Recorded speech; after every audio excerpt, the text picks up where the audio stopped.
Zorn's Dungeon is the first role-playing game to be played through the YouTube livestream chat. You're not just watching the game anymore, your character is involved in the action. Spawn a level 0 character, throw them into the Bloodcage, and watch them fight for their lives. Death is permanent, but survivors can reach level 1 for even greater adventure as the game develops. Here's how to play in under 5 minutes. Step 1. Spawn your character. To play, just type bang spawn, that's !spawn, in the YouTube livestream chat anytime Zorn's Dungeon is being played live. The game instantly rolls a level 0 character with 3d6 stats straight down the line. There's also a 1 in 6 chance of rolling a random demi-human. Your starting HP determines your destiny. Low health means wizards and thieves, while high health means you get to be a fighter, paladin, or barbarian. Every character's linked to your YouTube username so you know which is yours, and we know who's playing. Each character also gets a unique ID or dog tag. You can also see which characters belong to rare professions or have particularly exceptional stats. Remember, level 0 is brutal, so spawn multiple characters to have backups ready. But be aware there's a 30-second global cooldown on the bang spawn command. If you don't get in on your first try, just try again. The chatbot will confirm what characters are created in the livestream chat. Step 2. The Draft. Newly spawned characters enter the tavern. The only way out for a level 0 character is to be drafted into a 12-person party for the Bloodcage. When it's time to assemble a party, the system drafts in this priority. 1. Super VIPs, which the Game Master reserves for special guests or situations.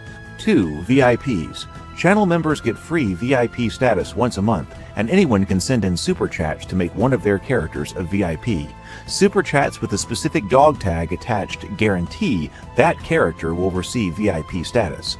Otherwise, the system will choose one of your characters at random. Gifting memberships also gets you and the person gifted a VIP character. 3. Active chatters. If you've commented in the live stream chat within the last hour, you get priority right behind VIPs. So if you're watching, participate in the chat to make it more likely that your character will get in on the fight. 4. The general pool. If there are still draft spaces left, then they're open to anyone else in the tavern. Yes, even if you're offline, your tavern characters are at risk and may be drafted. Note that the draft prioritizes having as many different players as possible in the party, so you usually won't have 2 of your own characters in the same cage. Step 3. Into the Bloodcage. Once the party forms, the doors open, monsters spawn, and the auto battle begins. You get to sit back and watch the bloody drama unfold. As the cage takes damage and the blood bar fills, Zorn might intervene. At 33% health loss, he might order his goblin archers to loose a volley into the heroes, or later drop a gore strider behind your lines if you're having too easy a time. And for the crunch lovers, combat, movement, spells, and all other rules are handled by the Hacked Edge game system, our custom rule set based on old school essentials. Step 4. Triage and leveling. When the dust settles, surviving PCs are hauled up to the winch room. If a character was knocked unconscious, they only survive if they have teammates still standing at the end. Otherwise, the monsters put them to the sword. Survivors earn a blood drop next to their name to indicate they lived through the ordeal. Once in the winch room, goblin medics attempt to heal individual wounds, restoring 1 HP per wound per success. Then the fairy checks HP. Anyone with enough HP to reach level 1 gets promoted, receives their class, and gets a free, full restoration of HP and spells. This is the only free magical healing in the game. Level 1 characters also earn the right to have a name. Type bang name dog tag new name in the chat to name them, or rename them on zornsdungeon.com. Step 5. Rest and return. Finally, characters are sorted to their next location. First, all dead characters are sent to the graveyard. It's their final resting place. Those characters who are still wounded are sent to the infirmary. There, wounds and spells heal in real time according to the Hacked Edge rules, meaning severe injuries may take several actual 24-hour days to recover. To keep playing, bang spawn more characters to have them ready to go. Healthy characters are sent to the stable to safely rest. They have earned their reprieve. Want to send a character back into the action and perhaps earn a second blood drop? Just move the character you want from the stable back to the tavern. You can do this at zornsdungeon.com or by typing bang T for tavern plus the dog tag of the character you want to move in the chat. You can check rosters, locations, and all of our leaderboards, tracking boss kills, maximum damage, highest XP, anytime at zornsdungeon.com/tavern. Alright, that's all you need to know to get playing Zorn's Dungeon on the live stream. Get your bang spawn ready, and we'll see you in the cage. Hey everybody, hey, welcome. Good to see you. I'm sorry for being a bit late today. I was working in the Alabama heat, building a pavilion, and got in kind of late. Hey, Tomocrat, hey. But I know we have lots of things to talk about tonight.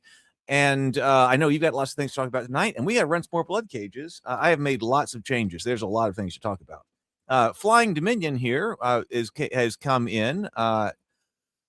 So welcome. He said that he was going to work. He was just bang spawning a character to see how well it does. So we're gonna have to try to get Flying Dominion's character in there. So welcome, Flying Dominion. Great to have you. And then Tomocrat, welcome. Okay, so there's a lot to talk about here. Yeah, Flying Dominion should do more than one bang spawn. If you're still watching Flying Dominion, hit bang spawn a few times. Go ahead and bang spawn some more characters. There's a 30-second global cooldown on that command, but you can go ahead and bang spawn more characters to go ahead and get them in here. Might as well. And then hit like, too. Do hit like. So do that.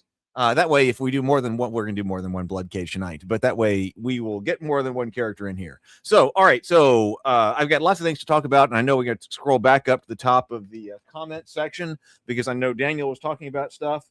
So, we'll go to the comments as well. But let me give you my stuff, and then we'll go through the comments right here. So, first of all, we've got a better bang char right now. So I was experimenting with that, or just tested that a moment ago. If you hit bang char now, like I just did, you should get a report back, and it's going to be a little bit more easier. It's easier to read. There's still a lot of code in there, but like that S means stable. So the first letter is where they're located. So S is in the stable. T would be in the tavern. BC is in the blood cage. Wherever they are at that current time. Winch room would be WR. And then the next is that character's, I'll bring it up here on screen. The next thing, so S is stable. The character dog tag is RHC2. That's the unique identifier. And then it tells you the level. It's level 1. And then I just gave you the class right here. So I went level 1 and then fighter rather than trying to give you the whole name or something like that. So I just gave you the class. Or if it's a level 0 character, it's what its pre-class is, what its class will be if it hits level 1. So that's what we do here. Now, you may run out of space in a YouTube comment or something like that. Sable was saying he's got 40 characters, so there's a lot there. So, but that's what's going on right there. So that's a bit more readable. So if you individually want to target stuff, that gives you right there. So bang char gives you all of your characters. And then after that, so all of my characters are in the stable right now. So this is working. So you can say bang T, move to tavern, bang T, all. And that's working. You can see right here. So if you want to move everybody to the tavern to be eligible, hit bang T space, all. And then that tells me all 7 of my stable characters march to the tavern and gives me some of their dog tags. And then if I want to go the other way, I can say bang S for stable, bang stable all. So if you want to stable all your characters, you can send them to the stable. Be aware, however, that's bang S space all. Be aware, however, that will not move over level 0 characters. Okay, level 0 characters are not eligible to be moved out of the stable, out of the tavern. Level 0 characters, the only way to get out of the tavern as a level 0 character is by entering the blood cage and potentially dying. So if you hit bang S all, it will move all of your level 1 characters or higher over, but not the level 0. It takes care of that for you. They stay there. Hey, John, welcome. Yeah, Daniel says they're already identified with the dog tags. This works a lot better than the first word from their name, especially when the first word from their name was A on most of them, or an antiquarian's assistant, a destitute friar. Like all of your characters are A. Yeah, that was not working. So that is working better now. So there we go. So bang spawn is working. Hit bang spawn. There's a 30-second global cooldown, but if you're here, do hit like. We did get to 20 likes yesterday. hit like and hit bang spawn. Okay, so there was also a question. I kind of want to. Oh, I don't have. Oh, I can't. I'm not sharing a screen right now. Oh, I can do this right here. Let me share. I need to start sharing a screen.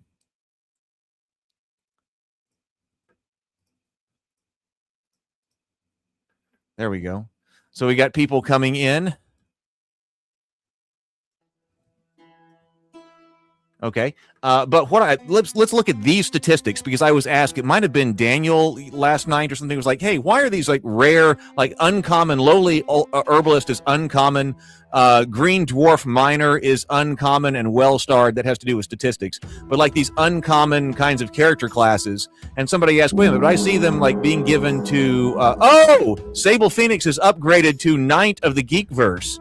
Well, thank you. Renee just got VIP in. Oh, Renee just got VIP'd in. So thank you. Thank you very much for the upgrade right there. Thank you very much, Sable. Nice to see that that's working on screen like it should. I really appreciate that. The memberships are going to be the best way to make sure that this gets able to continue development. There's a lot of development to do. So the channel members are going to be huge in here, making sure that I'm eventually able to work on this. There's so many things I like to do and work on this like all day. Channel members are the ones who are going to make sure that's happening. Okay, but let's go over here. We're talking about the uncommon and stuff like that. And say, hey, we go into common things. But, okay, not really. Well, thank you very much. Thank you. Okay, so all spawn. So here you can see we have 12 character classes. So to let you understand a little bit better. I do want to get rules up on the Hacked Edge website. That's another thing to think about, but I have not been able to do it because we have been still working on the game. But there are 12 character classes that are here in Zorn's dungeon. So this is all characters that have spawned. Of all characters that have currently been spawned, and we spawned 628 characters. Of the 628 characters, 112 are fighters, 111 are clerics, 111 are magic users, and 99 are thieves. So that's pretty close. That's 18%, 18, 18, and then 16%. So those are the four common character classes right there. Fighter, cleric, magic user, and thief. You know, if you're playing an old school game, those are your four kind of core classes. Then it starts to get, the character classes become more uncommon and more rare, right? So knights only spawn 6% of the time. So 38, we have 38 knights that have been spawned, or pre-knights. If it's a level 0 character, remember a level 0 character, basically what happens is they have a pre-class. They don't have a class yet, but you know what class they are going to end up being when they're born. So if I had this to do over again, if I were creating it, originally when I was creating it, I thought that we'll have a level 0 character and then that level 0 will be able to choose their class. That ended up being too complicated, and so I just went with a pre-class that designates what they're going to be when your level 0 is spawned. In retrospect, what I should have done is just called it a level 0 knight or a level 0 dwarf or whatever. I didn't, and that's too complicated to change right now. But, okay, so 38, only 6% characters are spawning knights, 5% are spawning dwarves, 4% rangers, 4% paladins, 4% halflings, 4% elves, 3% gnomes, and barbarians are by far the rarest. We don't see them very often. Only 6 of the 628 characters that have spawned, only 6 of them are barbarians, which is 1%. Okay, so that gives you a kind of distribution right there. It is because it is hard to get that many hit points. So remember, your profession, which is your level 0, is determined by how many hit points you've got. So in this game, in Zorn's Dungeon, which is based on Hacked Edge, you're never going to have a 1-point fighter, a 1 health point fighter. Your health points are determining what your class is. So if you roll 1 health point or 2 health points, you're going to get magic users. In order to roll a barbarian, you've got to roll very high on the health roll and probably have a very high constitution to give you a bonus. So that is what's going on there. We need more scantily clad muscle men with anger issues. Yes, but you do get a title, right? So you get the 0 class, or we call it the profession. You do have the 0 class professions. And even within them, what equipment you've got or what spells you've got is going to vary. So there are magic users, professions that are more rare than other magic users because they're going to have like more spells or different spells or more powerful spells. Likewise, even if you're a fighter or something, there are more rare fighters that might have better equipment and so forth and so on. So there's variations of like what exactly you get as far as equipment and all of that, even within, fighter and cleric and magic user and all of that.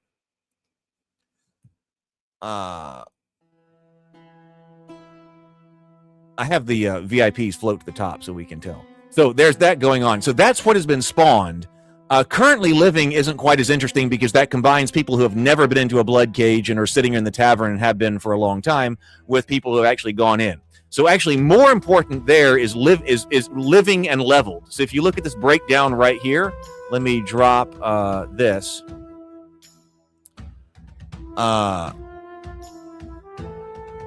Right, exactly. Yes. Okay. So as it turns out, so this is people who are living and leveled. There are 61, of which 40 of them are Sables. I think Sable has some that have not gone to the Bloodcage. But Sable has a lot of them, right?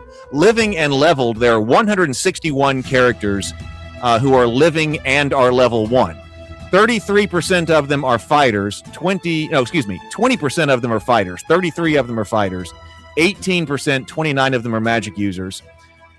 Interesting, the magic users have a bit better survival rate than cleric, which surprises me for a couple of reasons, and I'm working on a couple of things with magic users that I'm still not quite happy with the way they're acting. But magic users actually get out ahead of clerics as far as survivability, but 14%. I mean, it's still pretty close. 14% clerics.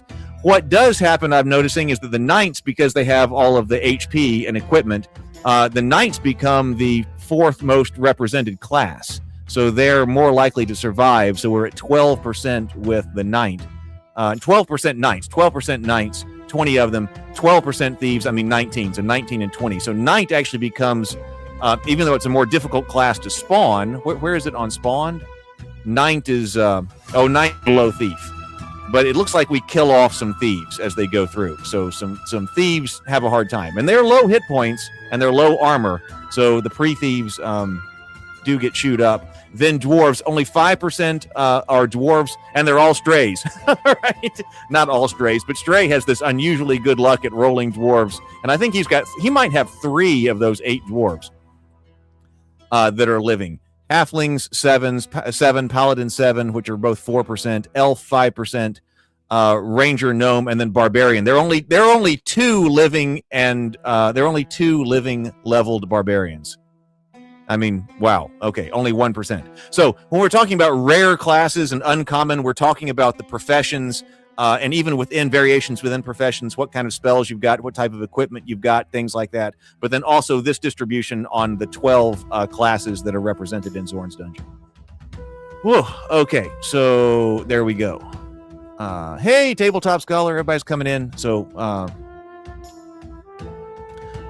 no, it was not. Okay, let me go ahead and answer that question because that was on my list of things to talk about. That's on the change log. See, I've talked about the total character statistics. I've talked about these. No, it was actually not bugged. So Sable, we had an issue last night where Sable had the buff for the +1 damage. And I said, no, and it did look wrong. It looks wrong when you come in and you roll 1 damage against a foe. And I said, well, that could actually be correct if you have a negative modifier to your attack roll. So it was possible. So I checked on it. So it was technically possible because, like, if you're a low strength character, you're getting a penalty to your melee attack rolls. So if you get a +1 bonus from the buff, but you have like a -3 because to your attack bonuses or to your attacks because of low strength, and you roll like a 1, like you roll a 1 to attack, you're at negative, then your modifiers are -3 for strength and then +1. Well, that's still -2, but we have a floor of 1 on damage. So that's what happened. So it actually did calibrate. I want to give you another buff, though. Let me know when or we can give it to Dulac here when Dulac comes in. Because I did change it because that doesn't look right on screen. Because you don't know all of the background right there on screen during the Bloodcage. what you know is I got +1 damage. I shouldn't ever inflict 1 point of damage. So what should have happened is I've changed that so that the +1 of the buff, if you have a super chat buff, that's going to be applied after the floor has been hit. So that would be, if I've got negative, I don't remember, I think you may have -2 or -1 from strength or something, whatever. But for instance, if you have -3 from strength, you roll a 1, you subtract 3, the floor hits, you're at 1, and then the super chat buff will apply, which will take you to 2. So it did work, but there we go. So that will keep people from like, yeah, you would expect, oh, I shouldn't ever have less than 1, or I shouldn't ever have 1 if I have the super chat buff bonus to give me +1. I should have at least 2. And now should work. It was working on that last night and this morning. So that is what's going on right there. So buff did work. Let me look at this change log. Okay, let's go over here. I'm going to take this down for the moment because I want to share the change log from a different screen. So I posted to the YouTube posts before I just ran out the door. So I'm going to try to take care of that more and put out the change logs. But the change logs, and also make sure the change log is current on the Zorn's Dungeon website if you log into Zorn's Dungeon. But there has been a lot that was changed from last night. This is on the zornsdungeon.com change log. Added, blessed fighters now glow blue in the holding cell. When the fairy blessing comes through, if you have the fairy blessing, you glow blue in the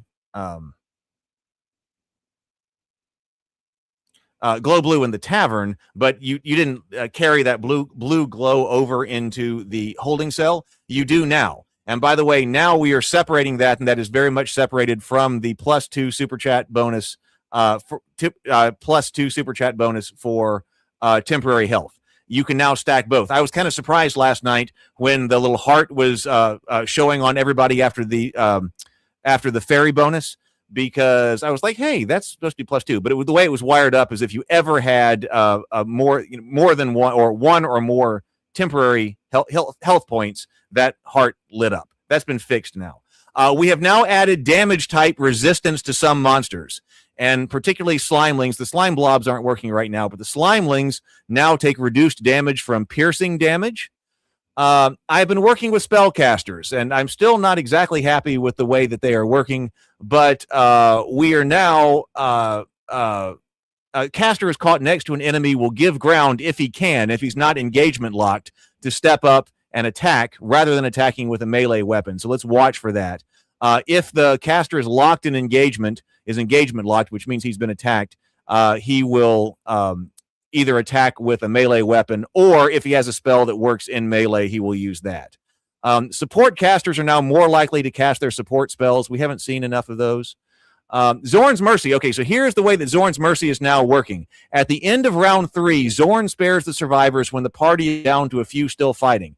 If there are 1 to 2 heroes still up, and that's up and fighting at the end of round 3, Zorn's Mercy will trigger.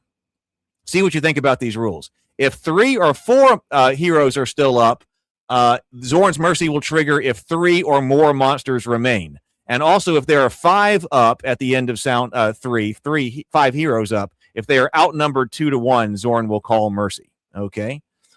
Let me look at this. Yeah, that's probably true. Clerics have been more likely to rush into combat than mages. Actually, but one of the things that I'm trying to fix is sometimes the mages get out ahead of things. Yes, right. So that is how that is in now. Yes. That was just not the way that it was in. So, oh, well, enjoy game night, PH. Let me scroll through here, and then I'll go back up to the comments at the top in a moment because I know there are things to talk about.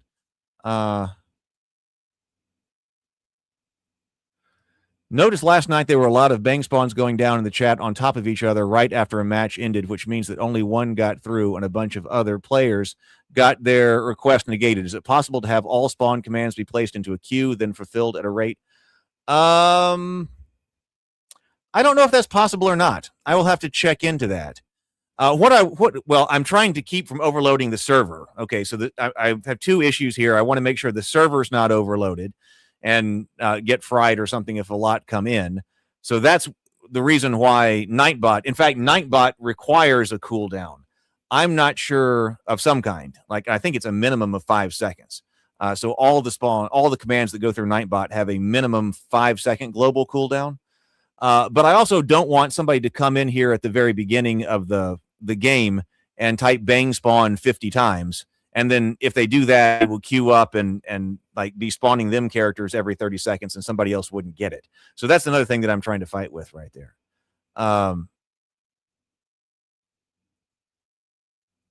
That's probably it too. Oh, and by the way, so that has been nuked. So Tabletop Scholar says, isn't it that clerics spend a turn tending to wounded, meaning they lose a turn, move into combat, and usually they and the one hit point person dies? Possibly. But we have now removed critical care from the game. I didn't like it anyway.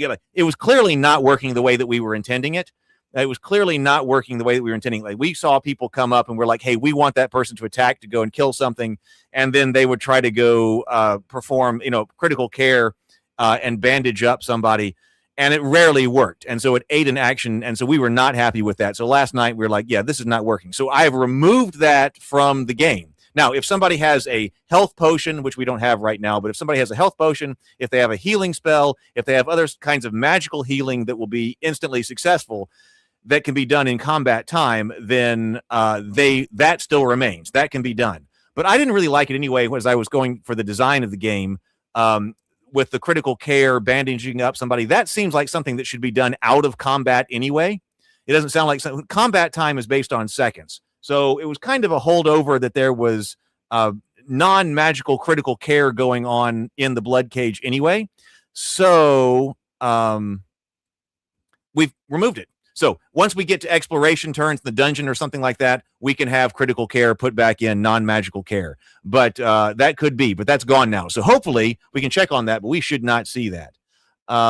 The portcullis now weighs the whole fight before it opens. Zorn now counts how many monsters are still standing, not just how many heroes. The gate. I've been back and forth on this. This has changed many times. The gate holds during a real brawl and only looses the big beasts when the party is clearly running away at the fight.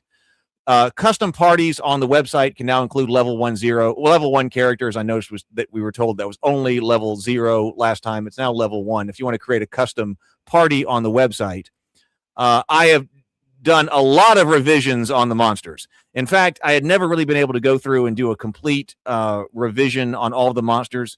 So we're going to see that tonight. Okay, so each of the monsters should now play differently as well. Heroes no longer stop to fight mid-bandaging. Bang Char, we went over that. I did adjust the infirmary care.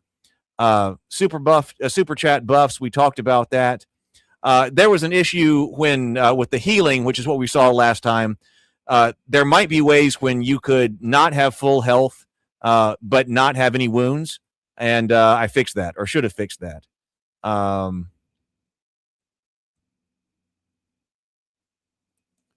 So, all right. So basically, okay. So that's it. So, that's on the website if you want to look at the change log. So that's all the stuff going on. And I'm going to try to keep that updated and also put it out on the YouTube posts and things like that. Whew. Okay. We got to look at the top comments and then we will get started because I know there are things. Let me stop screen sharing that. Let me go over, bring up the others.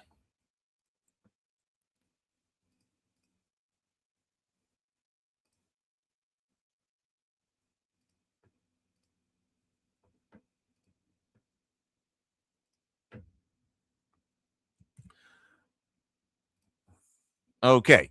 Let me go back up to the top because I saw that people had recommendations right up here.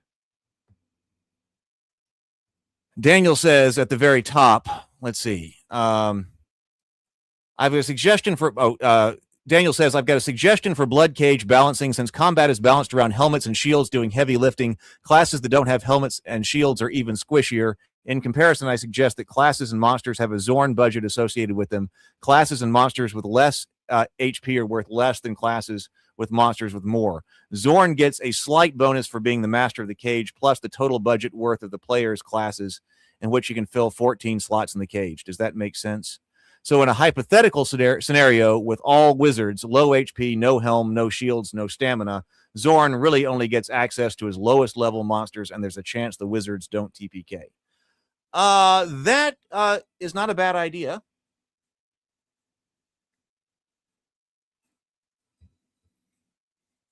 I will definitely think about that. With the revision of the monsters that I did, I also want to do a more complete revision of my drafting rules. So I hadn't thought about that specifically, but that could be interesting. If you happen to roll all wizards, to give or draft all wizards to try to make sure that they are more matched. I like that. Daniel Sable says that sounds like an interesting idea to play test. We also need to be able to get characters back, and I haven't been able to institute like purchasing equipment and things like that, but we need ways to be able to get the shields and helmets back and things like that. Okay, I will go back and read all of this. Okay. All right. Let's get playing then. Let's see how this goes now. Let me take all this down. All right, everybody ready? So we're gonna see some differences here. I think we're gonna see some differences here. Hey, we'll give Renee this buff that didn't work as expected last night because he's going to be VIP'd in. So Renee is going in. Let's go to the holding cell. Remember, our draft priority will be super VIPs, which you don't have any, VIPs, which are earned by channel membership, super chats, or by declaring a character a VIP on zornsdungeon.com. Then anybody who's been actively chatting in the last hour, and then anybody else. And if we still have people after that, then we'll do Wanderers. Let's draft the party. So who's coming in? Okay, Sable Phoenix, Renee Dulac, John, a Tremulous Temple Initiate, Tomocrat, a Foolhardy Torchbearer, a Landless Lector. It looks like we still have some of the fairy blessings on. Those are temporary hit points, so they should last for 24 hours. So yeah, we got the fairy's blessing late last night, so we might be on the very tail end of the fairy blessing. So that's why it looks like we have some people who still have the bonus HP. So that's the way that's working. A Landless Lector. Flying Domain has a Landless Lector with an 89% chance of survival. Daniel, Harker of the Unassuming, 38%. Tabletop Scholar, a Disgraced Bandit. Maid of Meat has a Dread-Filled Woodsman. Sarah has a Soot-Stained Sexton in here. The Crusade has a Wheezing Gnome Tinker. SF has a Famished Blacksmith's Apprentice. Doug has an Earnest City Guard. Mike has an Overborn Mountebank. So let's give the damage to Renee right there. That seems pretty good. Actually, we've got 12. We got 7 pre-classes, 12 total members. At one time, I wanted to have a bar up here that said something like how many fighters or pre-fighters that we have, how many fighters we have, but that was when I still had no classes on level 0 characters. But that would let us know, like, are we looking at an all-wizard situation or something like that? But it doesn't look like it right here. Oh, Renee just buffed. Okay, Renee is determined to reverse the losing streak. So, I mean, there's a lot changed. Like, all the monsters have been revised, so we might be able to do it. So Renee is in. Thank you very much, Sable. Renee is now fully buffed. Okay. 24 seconds to go, but I think we've got Cleric, Bandit, Fighter, Ranger, Sexton. No, that's pre-Cleric right there. The Gnomes, City Guard. Okay, so this one doesn't look like this one doesn't look too squishy. This one doesn't look too squishy. Okay. Oh, Daniel. Daniel went in for 6. Let's see. Where are we? Oh, right here. The Harker of the Unassuming. Okay, all right. Let's test it out. +2 with the fairy's blessing here on the tail end, and then damage, and this we could do very well. Okay, let's go into the Bloodcage. Let's see what happens tonight. Lots of changes with the monsters. So let's open the cage and see. How are we doing here? Oh, 16 monsters. 16 monsters. Okay, so this is rough. And okay, oh my God. We're stepping into 16 monsters. But we do have lots of extra health points here. And oh my God, what is this? It is a large ape. There is a large ape over there. Yes, the large white ape is back. There is a white ape in there. And then also the goblins have returned. So, all right, let's see what happens. We are outnumbered 12 to 16, but this is the first time that the white ape and the goblin have actually been in the game since playtesting. So we did playtest them, and I changed their stats from playtesting. But we did playtest with them, and now they are back. They are back. So we have some additional Bloodcage type of monsters. I'm going to need some more water. Who said go Zorn? Somebody say go Zorn. Oh, Made of Meat said go Zorn. Okay, so stepping up with Made of Meat. Okay, goes and takes down Kobold Crawler number 3, steps up and immediately takes down Kobold Crawler number 3. So nice job right there. Now Sarah's Sexton is coming up on Kobold Crawler number 2, closing, critical hit, sickening precision. Kobold Crawler takes 8 points of damage, a thundering critical, tremendous bludgeoning wound, smashes, kobold parts go flying all over the Bloodcage right there. Next up, Goblin Runt comes up to Made of Meat's dread-filled woodsman, dreading this Goblin Runt. 4 points of damage. 2 were turned aside with stamina, only takes 2 points of actual injury there, so we're at 3 of 5. A vicious critical hit, 5 points of damage to the soot-stained Sexton, a major piercing wound. Sarah is now down to 1. We'll check on the bow. He might not actually have one. I can't guarantee that the sprites, these are our basic sprites, so I can't guarantee that what the sprite is armed with is absolutely 100 perfectly representative of what the character has. Cave Imp number 1 has dropped Dread-Filled Woodsman. That's why I was talking about yesterday that maybe we need a little token that actually represents the actual weapon that they've got. We will see. So whether or not they have shields or helmets, not really necessary, not necessarily accurately depicted on this character sprite. When I have more time to make more sprites, that's one of the things to change. Okay, so Doug did take out, what was that, a gremlin? But now Goblin is coming up. Oh, but he is unhurt. Stamina, takes that one on the stamina. Doug is fine, takes that on the stamina right there.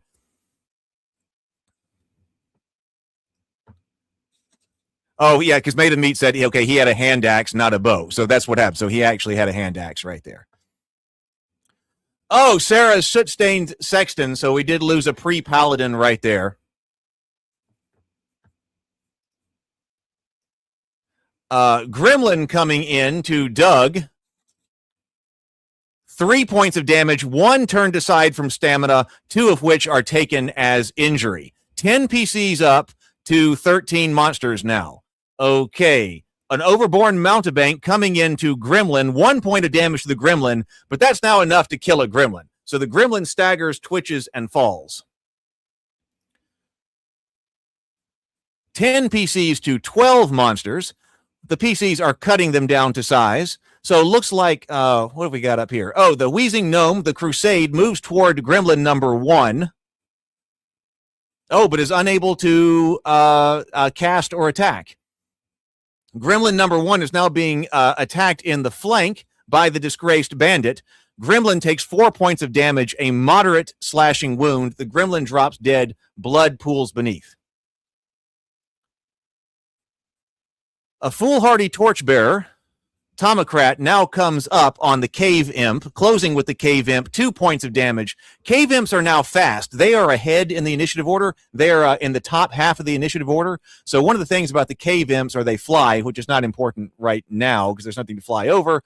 But they typically are drawn faster in the lineup on each card. 2 points of damage in each turn. 2 points of damage to Doug. We've got the Goblin. The Goblins have light armor. That's one of their things. The Goblin is coming into Tomocrat's foolhardy torchbearer for 2 points of damage, a minor piercing wound. Okay, Harker, the unassuming, now is looking at the cave imp. Is he going to get there? No, he's going to go against this goblin instead. 5 points of damage to the goblin, drops the goblin. The light fades from the goblin's eyes. Daniel, channel member right there. Thank you, Daniel. All right, so we're going to have to look at the archers here. Ape still hasn't done anything. Slimelings are now slow. So that Slimeling is going to the Slimelings are now going to be a bit slower. They're oozes. They have resistance to some kinds of damage, piercing damage. It's much more difficult to hurt a Slimeling with a piercing weapon now because, hey, it's homogeneous. It's just slime. But as a result, they are also slower. So it even backs up. So it'll be the Slimelings, when they're in the back, may take a little bit more time to actually get into the action. Okay, Renee, Sable Phoenix, wants this goblin way up there. Is he going to be able to do anything about that? No, comes back down and chooses to weave resistance around Tomocrat. Okay, so now Tomocrat has +2 bonus to saves, which may matter if he is attacked and dies. Oh, Foolhardy Torchbearer reads the swing and slams her shield up. Splinters, no wound. Very good right there. 10 PCs up. Okay, now this time John returns the favor and puts resistance on Renee. Okay, so we're buffing each other right there. I thought that we would see more buffs now. Famished Blacksmith's Apprentice, that's SF, comes up to the goblin and whacks it. The goblin collapses dead. Tomocrat says I sound like a sports commentator. That's what I was going for. Oh, 2 arrows. You know, this needs to be like, the WWE of fantasy gaming, right? Mike, the Overborn Mountebank. Soaked right there. No damage right there. Daniel rolls with it. 1 stamina spent, 2 soaked by the ward. Daniel says, I'm liking the changes so far to the enemies. It feels like they're acting differently. Yes, and that's really important. I want more enemies to be able to get in here to the Bloodcage, but it was really time for me to really think through all of them. I put a lot in just to get it working. Landless Lecter goes guidance around John. That's going to give him a bonus to attacks and skills. We're not using skills right now. Deflected, the Foolhardy Torchbearer, Kobold strike from the dart is deflected. We are at 10 PCs to 8 monsters. Oh, but here's the White Ape finally going. White Ape is coming up. He is attacking Mike, the Overborn Mountebank. He is rent for 4 points of damage. That's a moderate slashing wound. Senseless but alive. And then he attacks the Foolhardy Torchbearer with his other claw coming in on his flank. Only 1 point of damage. Only 1 point of damage to the Foolhardy Torchbearer. Round 2, here we go. A disgraced bandit comes up to attack the White Ape. 3 points of damage. 5 out of 8 now. So White Ape takes some damage. Goblin Runt. Oh, it gets hit. Okay, the Foolhardy Torchbearer, 1 up, goes down, takes down Goblin Runt. 9 PCs to 7 monsters. Landless Lecter is going to try to get some White Ape, but can't. I mean, everybody's boxed in. So he backs up to cast as his ward right there. So, all right, he couldn't get to his target. So he didn't waste his action. He buffed. Excellent. That's working. Wheezing Gnome Tinker, the Tinker comes down, still having trouble getting the gnomes in action. I thought we had that right, but we will see. The gnomes are still having trouble getting in action. Oh, okay. An Earnest City Guard, Doug, has been dropped. Out cold, but still breathing. We now have 8 PCs to 7 monsters. Okay, Daniel comes up, critical strike. Oh my God, 18 points of damage. 18 points of damage. A catastrophic wound. Catastrophic piercing wound. Did that through piercing too. Like must have just destroyed the chest cavity or something. That might be the record for most damage right there. 18 points of damage. Okay, Slimeling comes in on foolhardy Torchbearer, but is shielded, takes nothing left for him to hide behind. White Ape comes out. Is targeting Daniel. He is throwing a rock at Daniel. He picks a rock up, throws the rock at him for 4 points of damage, 1 point taken by stamina, and then the other 3 come in. Okay, so the Tremulous Temple Initiate comes into the White Ape, only 2 points of damage, a minor bludgeoning wound to the White Ape right there. 8 PCs to 6 monsters. Now it's time for Slimeling number 3 to come into the Crusade. 3 points of damage, 2 turned aside with stamina, and then 1 taken as injury. Now, why are they avoiding the White Ape? I don't think they're actively avoiding it. I can't answer right now why there is not been targeted more. I can't answer that right now. But I don't think they're avoiding it. But I can query at the end when I look at the battle log and find out what was going on. People think they should be attacking the White Ape more. Slimeling number 2 comes up. Looking at, okay. Renee weaves resistance around Daniel, hearken the unassuming. Round 3. Here we go. We're into round 3. We got 8 PCs up to 5. So a disgraced bandit now against this cave imp, 1 point of damage. That's not enough to drop the cave imp. Okay, so Harker was facing the White Ape and then turned around to splatter the kobold. Okay, well, we'll examine that. Foolhardy Torchbearer takes down Slimeling. The Slimeling collapses dead. So fell-handed, the Foolhardy Torchbearer, only 1 HP left, but he's been doing his stuff. Okay, Ratkin Gore Strider comes in with a Ratkin Gore Child.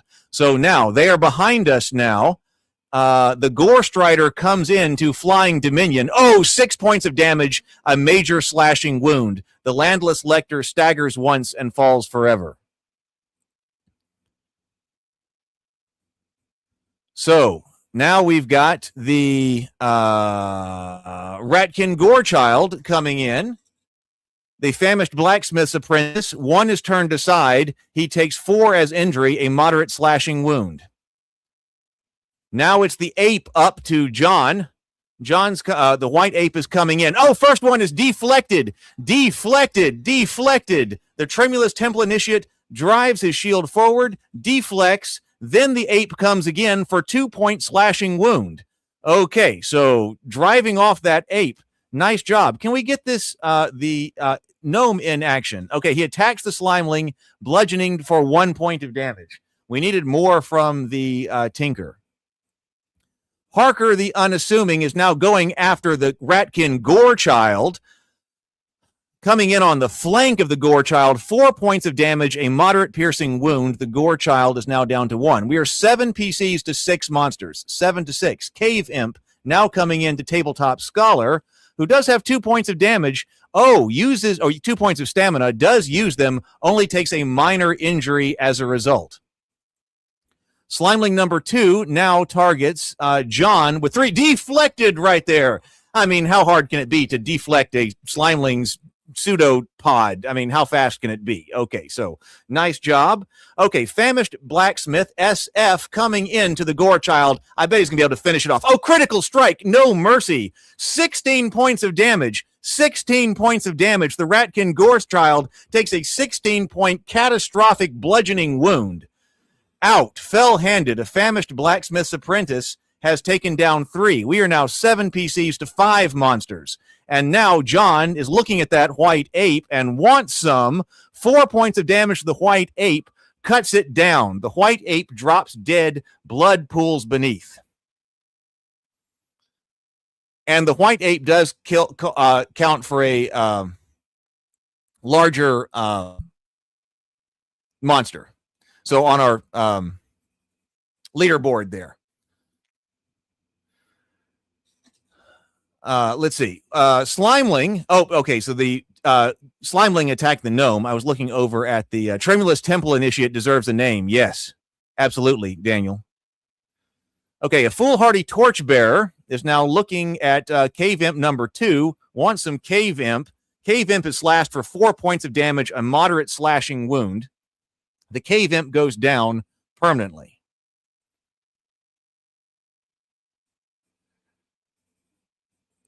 Okay, the Tinker now coming up on the Slimeling. 3 points of damage to the Slimeling. There you go, a moderate bludgeoning wound against Slimeling number 3. So now the heroes appear to be kind of rolling the monsters. We've got 7 PCs up to only 2 monsters. 7 PCs to only 2 monsters. That Tinker is getting out of here, though. Disgraced Bandit now comes around to the Gore Strider. He's attacking, bludgeoned for 1 point of damage, a minor bludgeoning wound that takes its toll. Okay, Harker the Unassuming. Daniel now goes to Slimeling number 2. Wants some. Coming in on the flank. Oh, okay. He was trying to use a piercing weapon. Oh, so the Slimeling soaked 2 points of damage from the piercing attack, but he still must have just rammed the sword all the way through that Slimeling and dropped it anyway.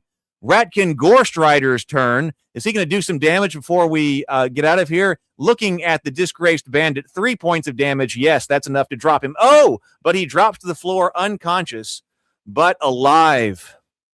So 6 PCs, 9 PCs may get out of here. 9 may be getting out of here. 6 are up. Now Gorestrider coming in at Renee for 4 points of damage. 3 are turned aside. 1 is taken as injury. The Famished Blacksmith now coming in on the Gorestrider. The Famished Blacksmith, can he do it? Can he do it? We've had some major hits from these level 1 characters. Absorbs the impact of 10 points. No, he doesn't absorb it. Well, he does absorb it. He is a 10-point grievous bludgeoning wound right there. The Ratkin Gorestrider drops. So that was nicely handled. Okay, so we turned it around. We definitely turned it around this time and got it. Sable asks, how is prioritization?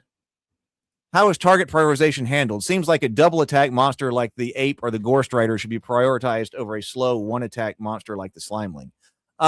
It does. I will investigate tonight, but I do think that there is a priority in there for people who are that they think they can down. I think there is also something in there for like, who can I drop this round? Which makes sense from the action economy standpoint. So that may be what the override was.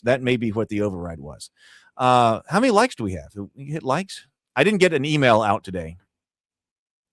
But we're also kind of testing some new ones right here. All right, so that was taken out. Let's go to the winch room. Might have had some people left in the winch room. We will see.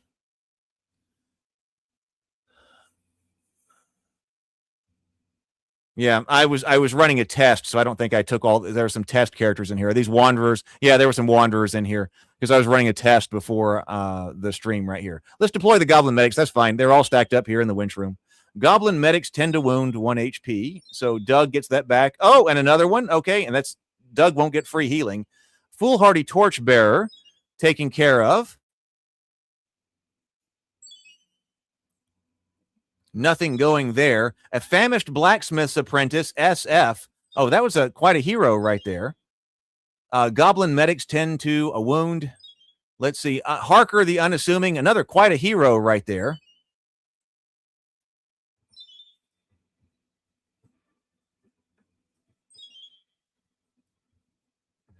Renee, okay. So you made it through. Renee made it through. Let's go to promotions and see who is promoted. Tomocrat becomes a level 1 fighter.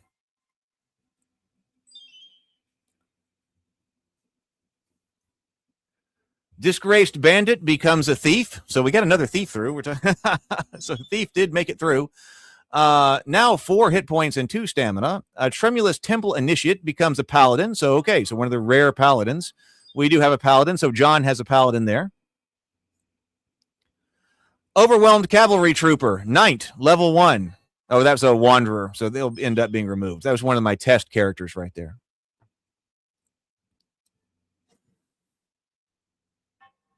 There's no music or sound effects in the fight. You hear you hear that sync now? Huh. Okay. Anybody else have that problem? Tomocrat wants an elf. It's difficult to roll them. You've got to roll a d6, 1 on a d6 in order to get a 1 on a d6 in order to do a demi-human, and then you roll randomly for what type of demi-human. The Wheezing Gnome, because the Wheezing Gnome Templar. Okay, let's sort and dismiss. We did not get a chance to look at the infirmary. We probably sent some more people there before this all started. So let's make sure we refresh the infirmary. Wilhelm still has 15 days to recover. Brother Lester, 15 days to recover. Sort by critical condition, lowest HP. Okay. An impoverished dwarf armorer's apprentice. That's a wanderer. Yeah, he took a bunch of damage right there. Murdolf still has 4 days to recover. The Chosen One still has 10 days to recover. Man, he is hurt. Famished blacksmith's apprentice right here. He's the boss killer number 2. Biggest single hit number 2. 2 blood cages. 4 days to recover. Some wanderers. Daniel down here. The Harker has the single biggest hit and most damage dealt number 3. Nice. Okay.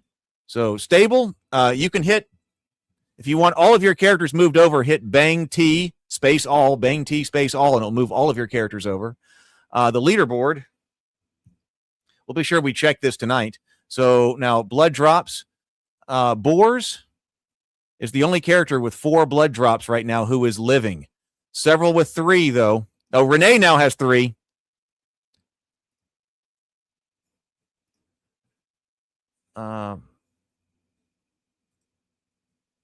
Okay, well, let's go back to the tavern. Who all is bang spawning in? Tarnished dwarf armorer's apprentice. Daniel just got one. Tomocrats moved them all over. Tomocrats moved them all over. An ill-equipped poacher, a foolhardy torchbearer. Tomocrat is coming in. All right. I see that we have capital Tomocrat and small t Tomocrat. I wonder how it's going on. Okay, so how many people have we got in the tavern? We were saying that souls have been claimed by Zorn. Oh, yeah, we have 273 now. That was a lot, especially after last night.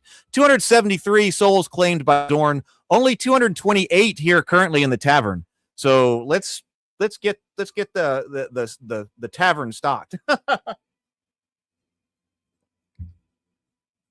Okay, let's go to the holding cell. So super VIPs, active chatters, and then everybody else. Let's go in. Let's draft the party. Let's see who's coming in.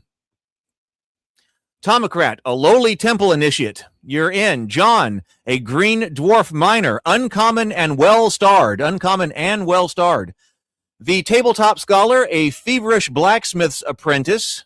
All right. Sable Phoenix, a makeshift halfling farmer. So Sable got in, channel member for 37 months. Got in with a makeshift halfling farmer right there. Daniel, also a channel member for 32 months, has a provincial sexton in here. We still have some of the fairy's blessing from last night remaining because we got to 20 likes last night. We had a lot of people last night, but I sent out the email. Didn't get to do that. But I feel like we're going really well right here. Game's playing real well now. Lots of changes from last night.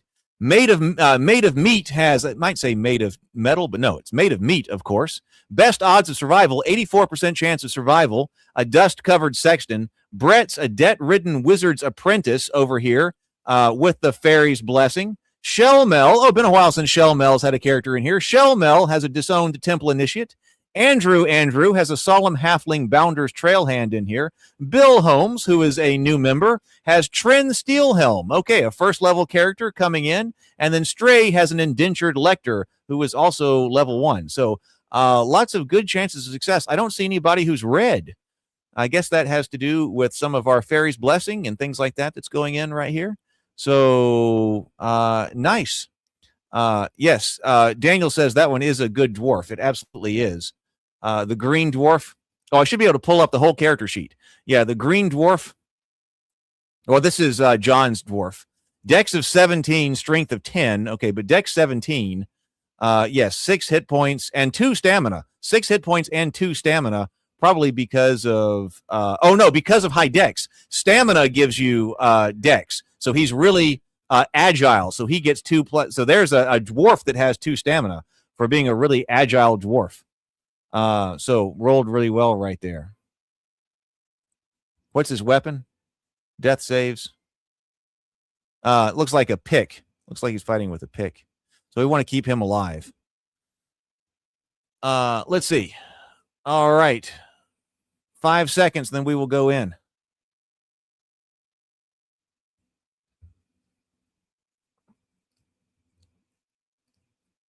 Let's go to the Bloodcage. Now, see, I've got audio up. I was told we didn't hear anything over here, but you were hearing the other things. So I think we're okay. I did remember to hit the button that said, well, here, I can just verify.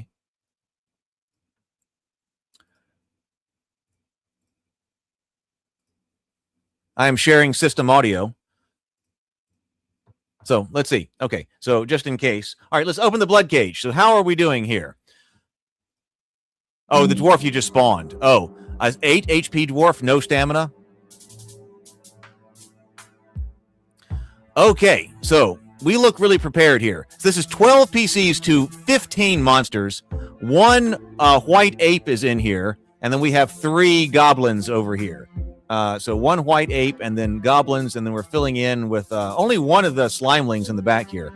Our front line is made up of Tabletop Scholar's feverish blacksmith's apprentice, then a provincial sexton from Daniel right here, then Shellmel's disowned temple initiate, then Bill's Trin Steelhelm. That's a pretty nice and solid front line. Next line, Tomocrat's lowly temple initiate, and then Green Dwarf Miner. John, we got, okay, that's a lot of fighter types. Another fighter type, a dust-covered sexton made of meat. Okay, and then we get the solemn halfling bounder's trail hand right there. Makeshift halfling farmer, Sable Phoenix, on the back. Flying Dominions, unsteady acolyte right there. An indentured lector, Stray, on the back, and then Brett's debt-ridden wizard's apprentice. All right, that's a very heavy fighter. That's a very heavy fighter-focused group. So might be able to do this handily. Let's see what happens. Here we go.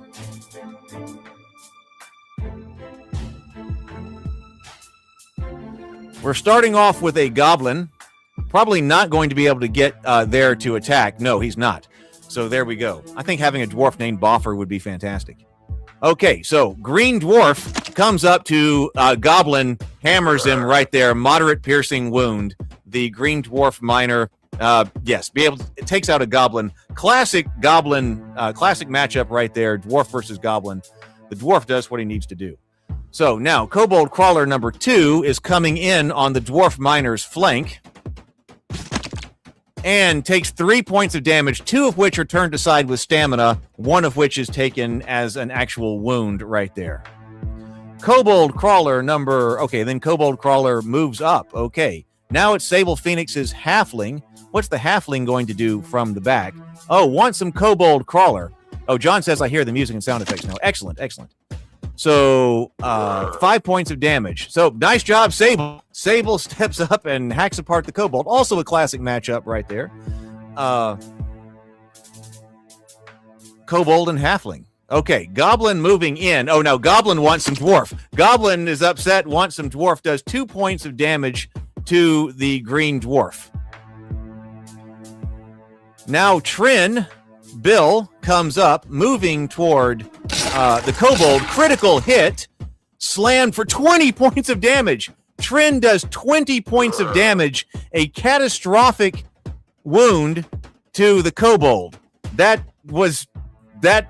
I think it's probably the most damage we've ever seen. How did he do 20 points of damage? That was incredible. 20 points of damage. Kobold out of here. Okay, we've got a sling stone coming into Goblin number 1. Oh, must have been hit in the head. This is David and Goliath style. The Goblin staggers, twitches, and falls. And then moves back. Okay. Feverish Blacksmith's apprentice comes up to Kobold Crawler. sets upon him for 4 points of damage, drops the Kobold Crawler. All right, so how are the PCs doing here? This is still round 1 here. We have 12 all 12 PCs are still up, and we have 10 monsters. We've been dropping quite a few monsters. Dust-covered Sexton now moving up to the Ratkin Mongrel. 5 points of damage, drops Ratkin Mongrel.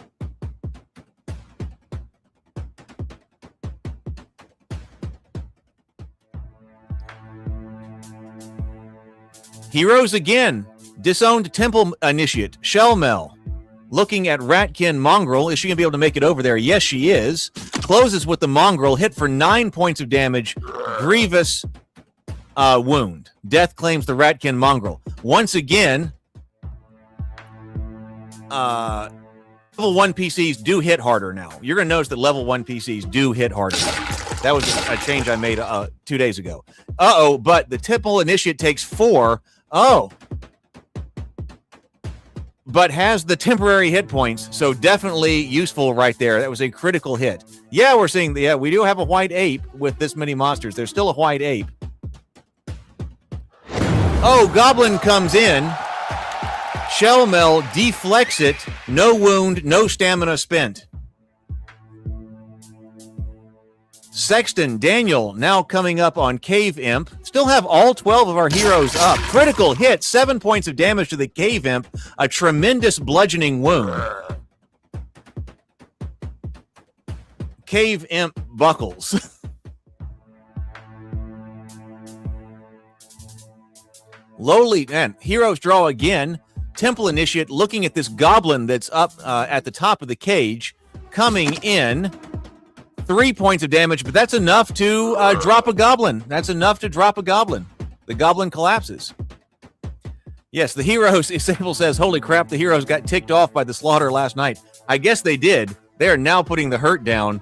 Cave Imp comes into the Sexton. One turned aside, one taken as injury right there. Zorn's probably not going to be happy about this with the... so White Ape throws a rock, hits Made of Meat for 3 points of damage, a moderate bludgeoning wound. Zorn readies the archer. A volley is coming. Zorn's probably going to have it in for us. We've got plenty of people. We have not lost a single PC yet. It is still 12-6. It's 12-6. PCs are doing very well. Slimeling not going to be able to get there. Slimeling too slow.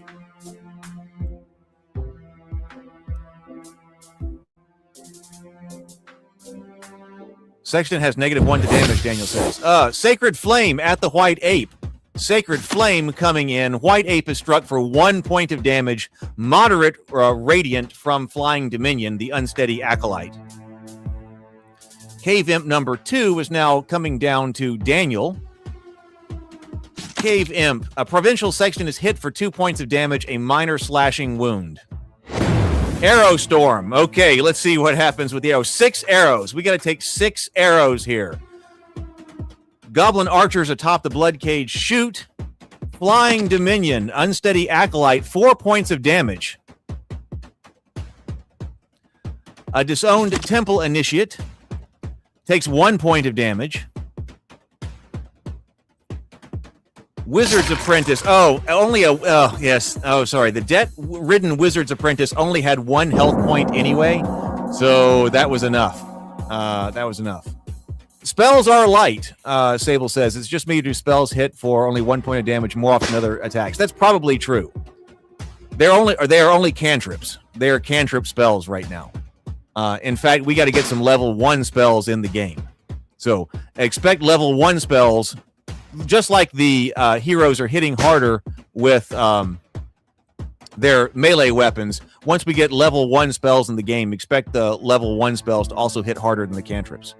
Okay, so 11 PCs up, 11 PCs still up. We might not even bring in the Gore Strider. We will see if they're able to hammer them out fast enough. 1 point of damage right there on the Cave Imp. Kobold Crawler number 1 targets the dust-covered Sexton.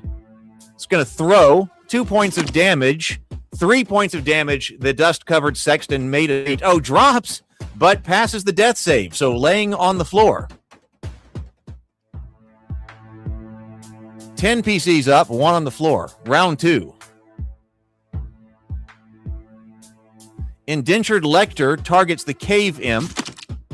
6 points of damage to the Cave Imp, a major bludgeoning wound.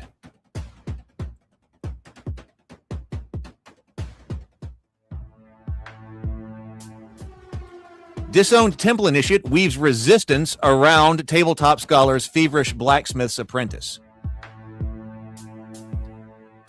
Sable Phoenix, the halfling who dropped comes up to Goblin Runt. 3 points of damage. Once again, the halfling taking care of business with the goblins. Dwarves and goblins and halflings fighting it out here in the Bloodcage, and the heroes are doing well. Uh-oh, it's White Ape time. White Ape coming down to the Indentured Lector. This is coming into Stray. 4 points of damage. Opens up Stray's chest. So the Indentured Lector is dead. So we have lost a level 1 character. F in the chat for Stray's Indentured Lector. A level 1 character has died. Then he turns around to the Provincial Sexton. 3 points of damage. Oh, and drops Daniel's Provincial Sexton as well. Provincial Sexton's eyes go dark. It is over. Cave Imp number 3 now, targeting the halfling. Claws. Cave Imp is the White Ape has claws. I missed what just happened here, but I'm sure it's Ape's claws. Should it be fists? Should we change that so that it's fists? A Feverish Blacksmith's Apprentice comes in on the Kobold Crawler and does 3. Maybe it does make more sense for him to have fists instead of claws, hitting with fists. Maybe we should change that to bludgeoning damage. Zorn signals to ready the portcullis. Okay, we're getting toward the amount of blood that has been drawn. But 8 PCs to 3 monsters. 8 PCs to 3 monsters, and 1 is on the floor. Underdog. Halfling coming. Oh, critical strike. Oh my God. That is a David and Goliath moment. That is a David and Goliath moment. That halfling just whirled a sling stone into the ape's head. Like that was, crushed it and dropped that ape. Okay, but we've got Ratkin Gorechild and a Ratkin Abomination in there. David the Halfling. We do need David the Halfling. I would love that to be the case. David the Halfling. The Unsteady Acolyte hit for 3 points of damage by the Ratkin Abomination. He is struck dead on the spot. Now we're coming into the Trail Hand. 5 points of damage, a major slashing wound. Uh-oh, we got to get him out of here. We've got to get him out of here. Oh no, oh no, oh no! Critical strike. A weak point is exposed. Oh no, cut down for 7 points of damage, a tremendous slashing wound. Oh, and he drops. Andrew drops. Oh, he's unconscious though. He's unconscious. We have to get him out of here. We have to get him out of here and have David the Halfling. We have to figure out how to make that happen. Gorechild comes in on the dwarf. Uh-oh. 5 points of damage, 1 blow. Well, 1 major slashing. All right, we've got 5 PCs to 5 monsters now. Trin, wants some Slimeling, goes over. 2 points of damage on the Slimeling. We have a real fight on our hands now. Slimeling turning back around. We have 1 hero who's still left to go. Deflected. Okay, Trin, nice job. Deflected, catches the strike clean. The shield does its work, 0 points of damage. Now, a lowly temple initiate weaves resistance around Shellmel. Okay. We are now going into round 3. All right, round 3. Trin comes up on Slimeling. 2 points of damage, drops Slimeling. Slimeling glows limp. You think the portcullis was too vicious? It's now 5-4. Okay, Ratkin Abomination comes up to Sable Phoenix. Oh, in the rear. Strikes from behind. Oh, 8 points of damage. 8 points of damage. The makeshift halfling. Makeshift halfling farmer. And then comes into Shellmel as well. Oh, but Shellmel catches the Abomination's blow on the shield boss. and breaks the rampage of the Ratkin abomination. Very good. Okay, disowned Temple Initiate coming in. Cut him down, Shellmel. Cut him down. Struck only 3 points of damage. Moderate bludgeoning wound into the Ratkin abomination. Who's next? Feverish Blacksmith trying to cut down a Cave Imp. 5 points of damage. Does cut down the Cave Imp to reduce the number of attacks against the heroes this time. Fell-handed. So Tabletop Scholar has landed or killed 3 in a row. Okay, Ratkin Gorechild now coming up to the blacksmith. Tearing at the blacksmith. 5 points of damage. Uh-oh.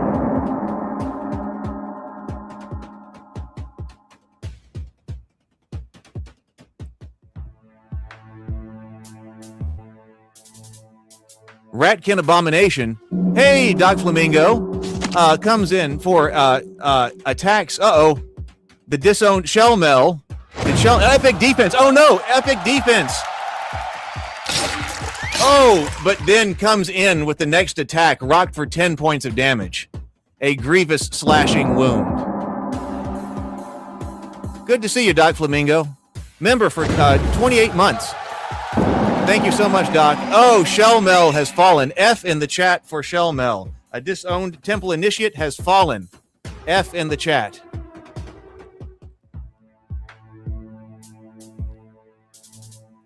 Gorechild now coming up to Tomocrat. Hit for 2 points of damage. Tomocrat is still up. Tomocrat is still up. We have 2 PCs on the floor. Tomocrat now comes into Gorechild, looking to cut down some Gorechild. 1 point of damage, a minor slashing wound that lands. Hardly lands. Zorn spares the worthy. So there you go. They have fought until 3 rounds. It was 2 against 3. Zorn spares the worthy. Outnumbered. I still need to come up with how many are leaving on the Zorn spares the worthy. Zorn liked that fight. 3 rounds in the Bloodcage right now, according to are getting you out. So that does get David the Halfling out. We had, how many people got out? 4? Let's look over here to the winch room. Let's turn the winch. So, who got out? Andrew's Solemn Halfling Bounder's Trailhand, who has to be David the Halfling, was hauled out incapacitated. Bill's Trin Steel Helm now has 2 blood drops. Dust-covered Sexton, that's made of meat, came out incapacitated. And then also Tomocrat's Lowly Temple Initiate came out. All right, so we ended up getting 4 left the cage.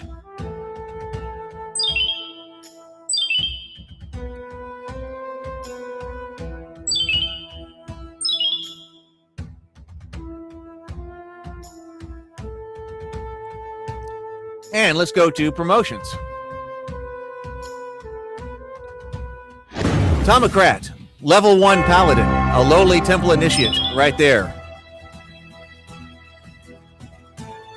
Dust-covered Sexton, made of meat, a Paladin. Nice job. Paladin coming up, a dust-covered Sexton, Paladin. Nice job.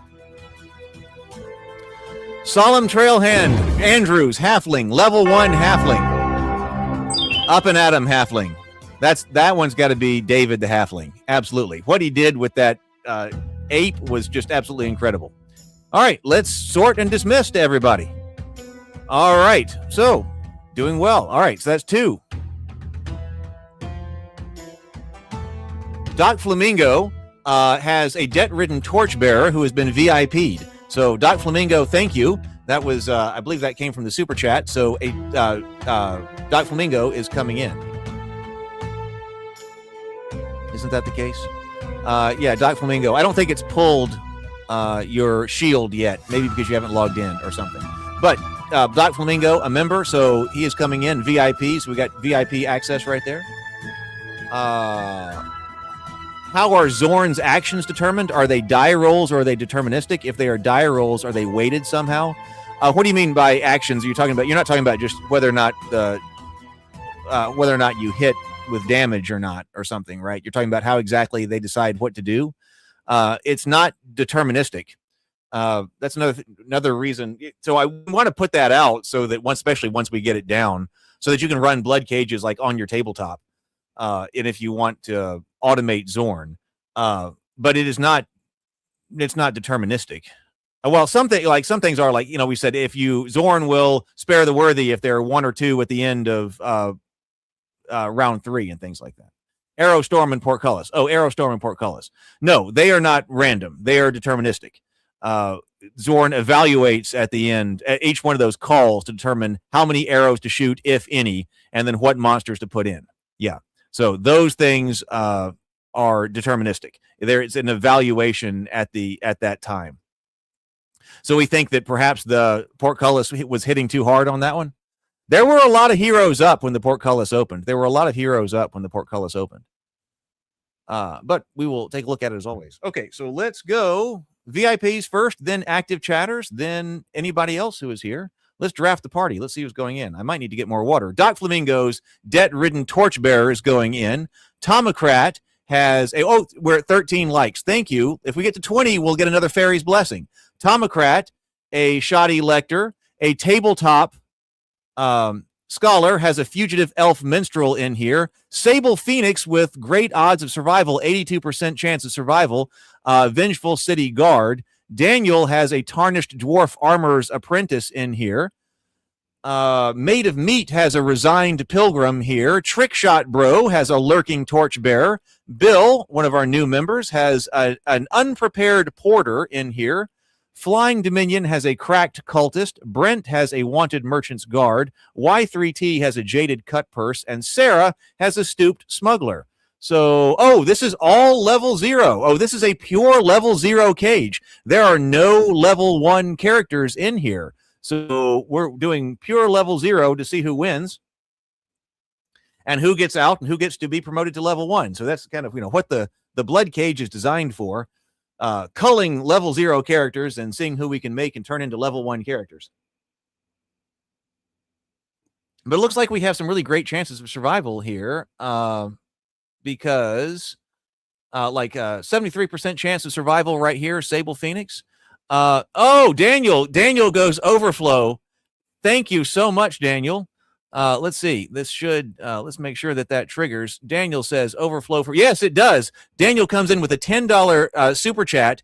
Daniel's tarnished dwarf armorer's apprentice gets +2 temporary hit points, +1 point of damage, and then +2 to all saving throws. So he is completely tanked and buffed. So that was because of the super chat.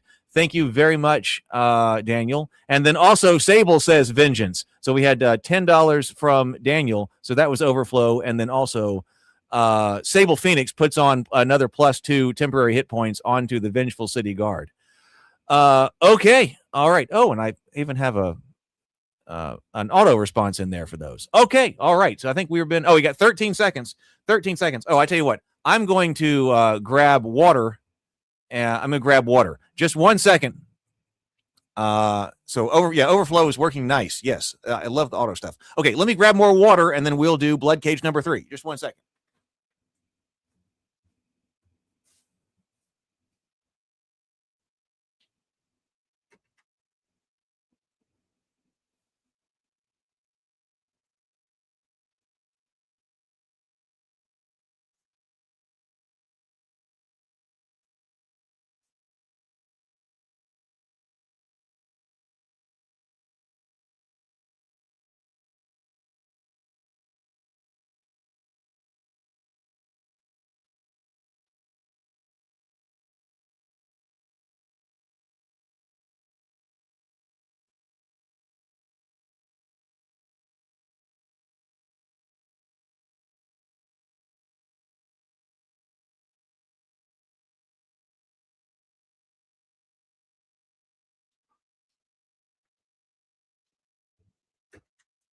The nice pitcher that I had had all of my tea in it, I dropped it the other night and broke it.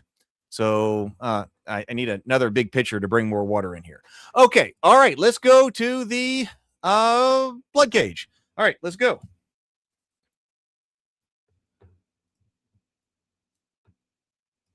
Let's open the cage. All right. Here we go. PCs want vengeance. We are facing 14 monsters. We are facing 14 monsters, including one large white ape and then 2 goblins. Okay, we got 2 really slow slimelings in the back. Okay, front rank looking really nice. Doc Flamingo's debt-ridden torchbearer, then Sable Phoenix's vengeful city guard, a tarnished dwarf armorer's apprentice. That's Daniel, front row. Next row, a lurching torchbearer, trickshot bro. Very nice front line. We even have stacked up into the second line Brent's wanted merchant's guard, and then a fugitive elf minstrel, tabletop scholar. Middle there, Sarah's stooped smuggler. Then Y3T's jaded cut purse. Then Tomocrat's shoddy lector. Then Maid of Meat's resigned pilgrim. Bill's unprepared porter, and then cracked cultist from Flying Dominion in the back row. Okay, all right, so it is 12 to 14, 1 ape in the fight. All right, let's go. Let's all run.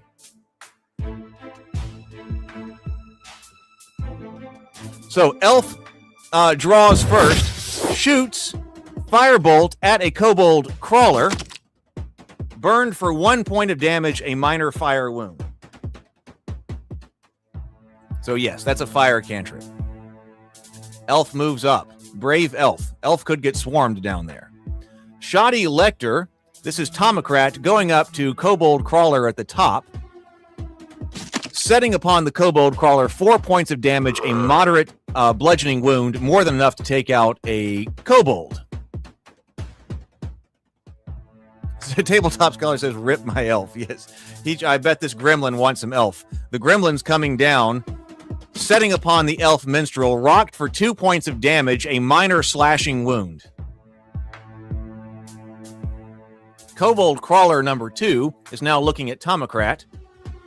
Throws his dart, 4 points of damage. 1 is turned aside, 3 is taken, but that's enough. But he drops, not dead, unconscious on the floor. Unconscious on the floor. 11 PCs to 13 monsters now with 1 PC on the floor. Kobold Crawler now bleeds for 2 points of damage. That is my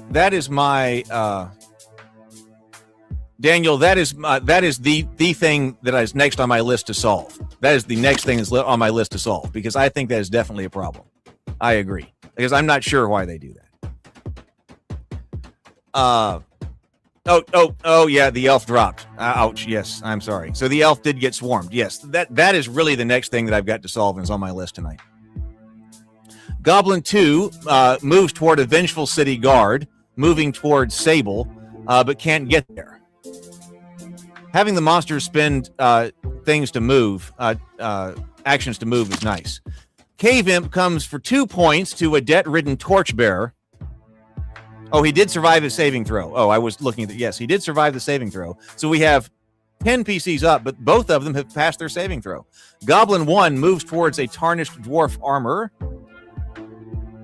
but can't get there. Okay.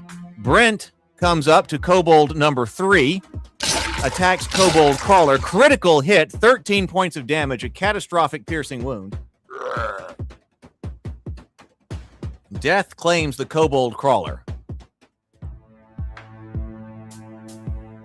Ratkin Mongrel coming up to Brent. Brent's got plenty. Oh, he's got plenty of hit points, and he can deflect it anyway. Deflected anyway. Doesn't even have to use them. Y3T is now targeting Cave Imp number 2 if he can. Trying to come around. Is he going to retarget? He did not retarget. And now he's going to be targeted by this ape. Ape is coming up. Hey, Robert, good to see you. 3 points of damage, 2 taken as injury. Y3T drops. The staggered cut purse drops and falls forever. Yeah, Daniel says much death and blood, as always here in the Bloodcage. Okay, Trickshot Bro coming toward Kobold Crawler number 2. Quick shot, Trickshot Bro slashes him for 5 points of damage, drops Ratkin Mongrel.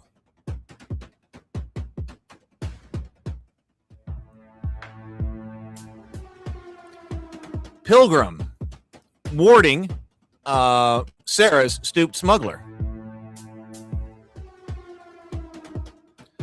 I'll look at why he didn't retarget. There's probably a reason, but he needed to retarget. He needed to attack.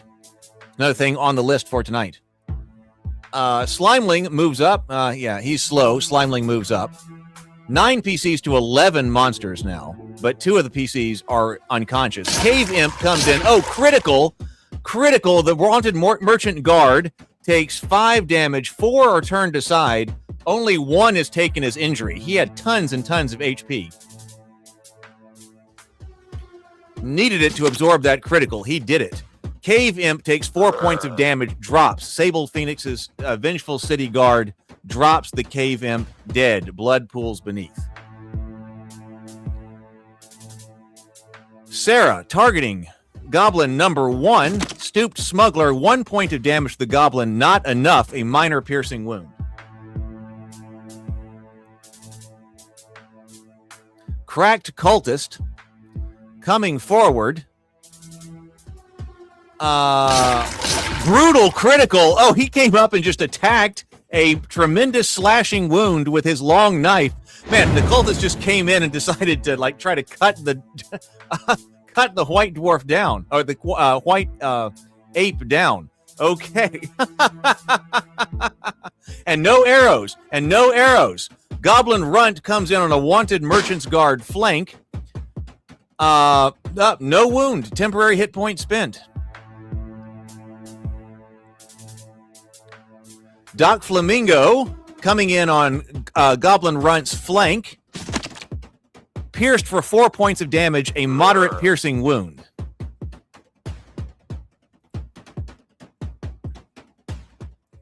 We have 9 PCs to 9 monsters. 9 to 9. Okay, Daniel, we've got this dwarf right here.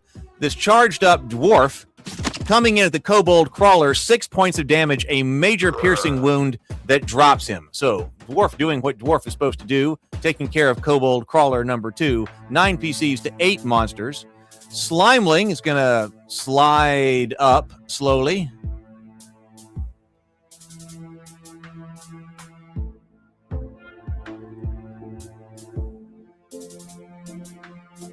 Round two. Initiative cards are shuffled. We're drawing again. Bill's Porter wants some ape, but has to stop for a goblin instead, taking out only 1 point of damage, a 1 point bludgeoning damage on the goblin. Lurching Torchbearer, Trickshot Bro, coming into Cave Imp, 6 points of damage, a major slashing wound to the Cave Imp, dropped.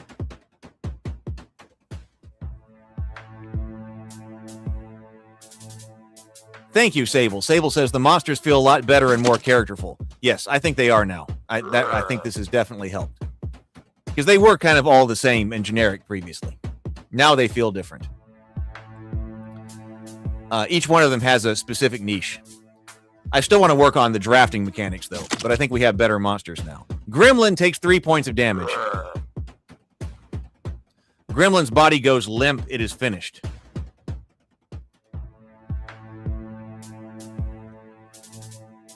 Debt-ridden Torchbearer coming into the White Ape. He wants some White Ape in the White Ape's flank. After having this massive wound from the cultist, 4 points of damage drops the White Ape. Nice, Doc Flamingo. 9 PCs up to 4 monsters. Goblin is now going into Daniel. Goblin stabs at the tarnished dwarf. 2 temporary HP gone, no injury. Yes, that dwarf charged up right there. Temporary ate it. Okay. Resigned Pilgrim comes up, sweeps this past the staff of the goblin, sweeps his staff at the goblin, 2 points at the goblin. Goblin is still up. Cracked Cultist targeting Ratkin Mongrel number 2. Ratkin Mongrel bleeds for 4 points of damage, a moderate slashing wound. The light fades from the Ratkin Mongrel's eyes. This might be a sweep. We might not even get to 58% in the Bloodcage. Slimeling comes in to Flying Dominion's Cultist. 4 points of damage. Oh, but he passed his death save. Death save passed. Unconscious, but not gone. Slimeling comes up. Can he get there? Yes, against Doc Flamingo. Oh, deflected. Deflected. Deflected. The blow skids harmlessly aside. Only 3 monsters left. Sable Phoenix wants Goblin number 2. Can he get there with his city guard? No, just really can't. So he had to take the long way around and then parks by the Slimeling. Okay, Dwarf comes at the Goblin. Dwarf versus Goblin matchup. 7 points of damage, a tremendous bludgeoning wound.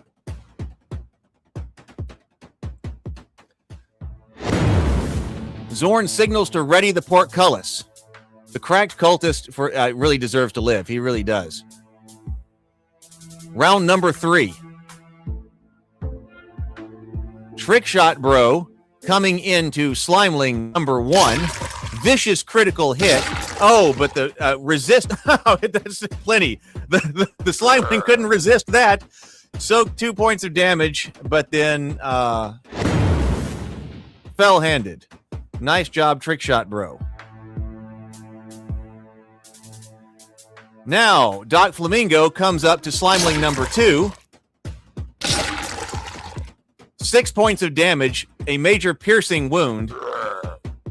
The damage resistance of the slimes really hasn't been a thing here, especially when we're taking critical hits.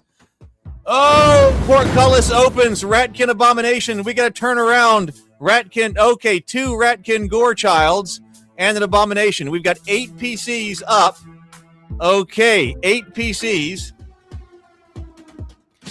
Coming in at Sable Phoenix, 4 points of damage, 3 turned aside, 1 taken as injury. He comes in again, 4 points of damage. Oh no! Oh no! Devastating blow ends. Oh, I am sorry. Sable just said I'm going to fire all of my adventurers. Ratkin Gorechild comes up to Made of Meat, critical strike. 7 points of damage, 1 turned aside, 6 taken as injury. Made of Meat drops.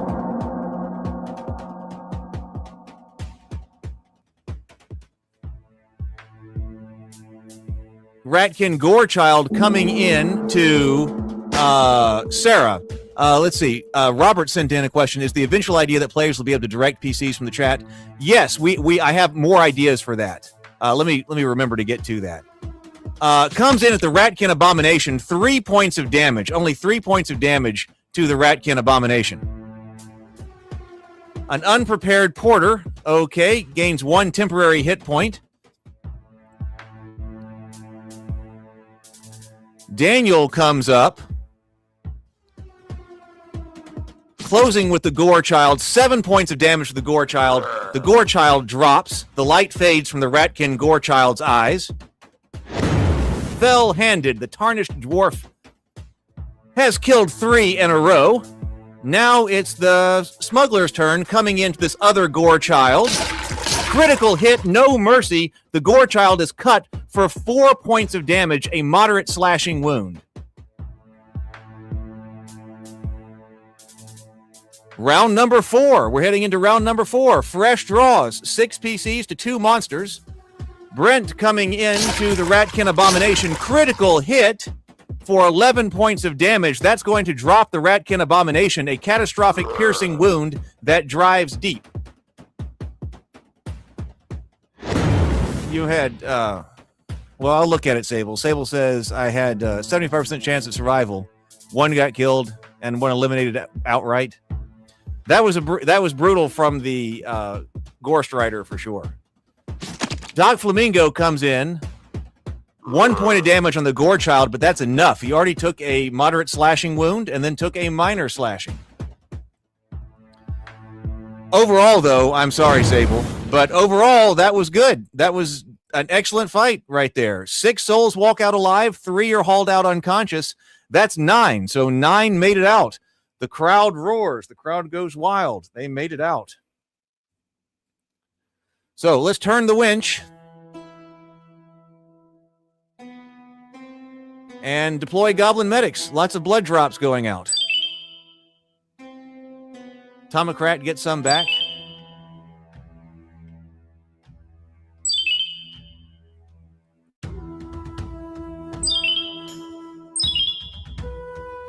Goblins doing their work on the fugitive elf minstrel for tabletop scholar, the elf. So the elf did get out.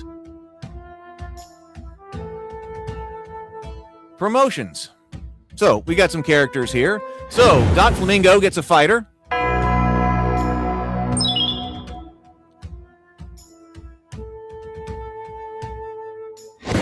Dwarf Daniel gets a level 1 dwarf. Excellent, right there. Tabletop Scholar. So did get the elf out alive. Oh, spell learned. See, well, okay, so he gets a level 1 spell, but they're not active yet. Magic user, Flying Dominion, gets a level 1 magic user. Is going to get shield, it looks like, but we got to get those active. Stooped Smuggler, Sarah, gets a thief. Bill, Unprepared Porter, Cleric.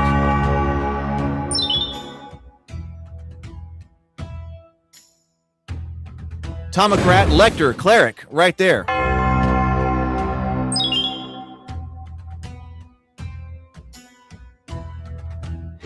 Trickshot Bro, Fighter.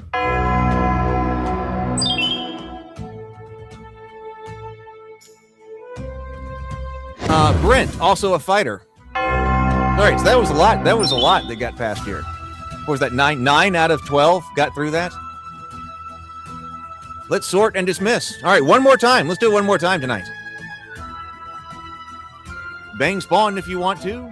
Okay, so Robert asked. So Robert got a VIP in for his super chat. Thank you, Robert. Robert put up a member for 36-month super chat right here.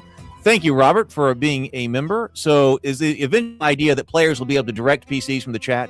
Yes, I want there to be more things that the PCs can do or the players can do, and I have ideas for that. Now, maybe not necessarily in the Bloodcage. The Bloodcage, is really the kind of gauntlet that I created to take level 0 characters and turn them into level 1 characters. See who gets through to make level 1 characters. If you get through the Bloodcage, you get the blood drops and so forth. I think there's something else we need to do. But as I was talking with PH last night, there are other things that I want to be able to draft people for that you have to have level 1 characters for to get to the Bloodcage, other than the Bloodcage. And you're not going to be able to individually target, or things like that. But I do want there to be other commands that you can actually have some kind of influence in something other than the Bloodcage.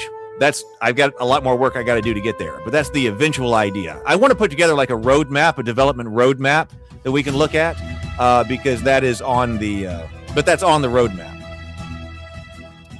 So Tomocrat used Bang T all, so that brought all of his characters over to the tavern. So Bang T space all is bringing all of your characters over to the tavern. That's working. We looked at that at the beginning of the stream, and then also Bang S if you want to stable your characters. Bang S all. And now Bang Char also should be working.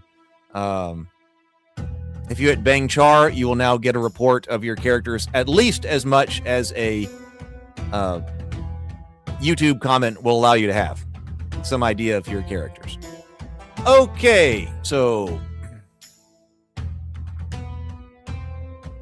yeah, plus 10. See, Tomocrat. So this you're not able to get the whole readout, but it says Tomocrat has all of these right here, and then plus 10 more that are living. So Tomocrat's got a lot right here. All right, let's go over to the hold cell. Let's see who wants to play. One more time tonight. Draft priorities, VIPs. We got VIPs. Then the people who are chatting, and then other people. So let's see who goes in.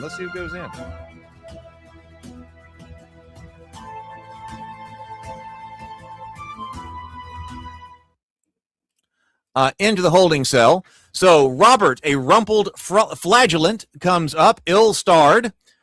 The tabletop scholar, a hunted town watchman. Tomocrat, a shunned town watchman. So 2 town watchmen, 2 fighter types. Daniel. Daniel has brought in Oris Blood Tarnished. Was that the same one that was in? I bet it was. We will see. Sable Phoenix has an earnest mountebank in there. DS Nospinor has a shunned torchbearer. We have 2 shunned characters in here.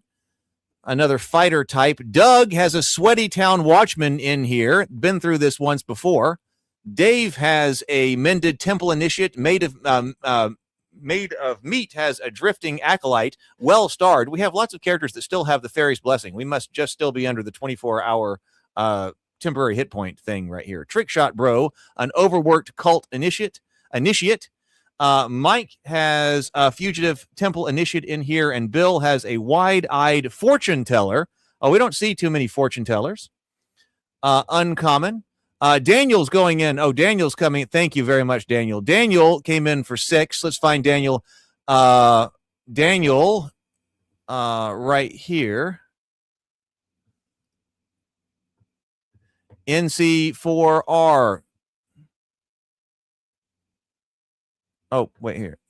NC4. Oh, that worked. Okay, so Daniel buffed Sable. Oh, I see what happened. Yes, that's exactly right. So you can gift buffs to other people. Oh, that's cool. We hadn't seen that before. So Daniel just gifted a full buff of +2 temporary hit points, +1 damage, and +2 to saving throws to Sable.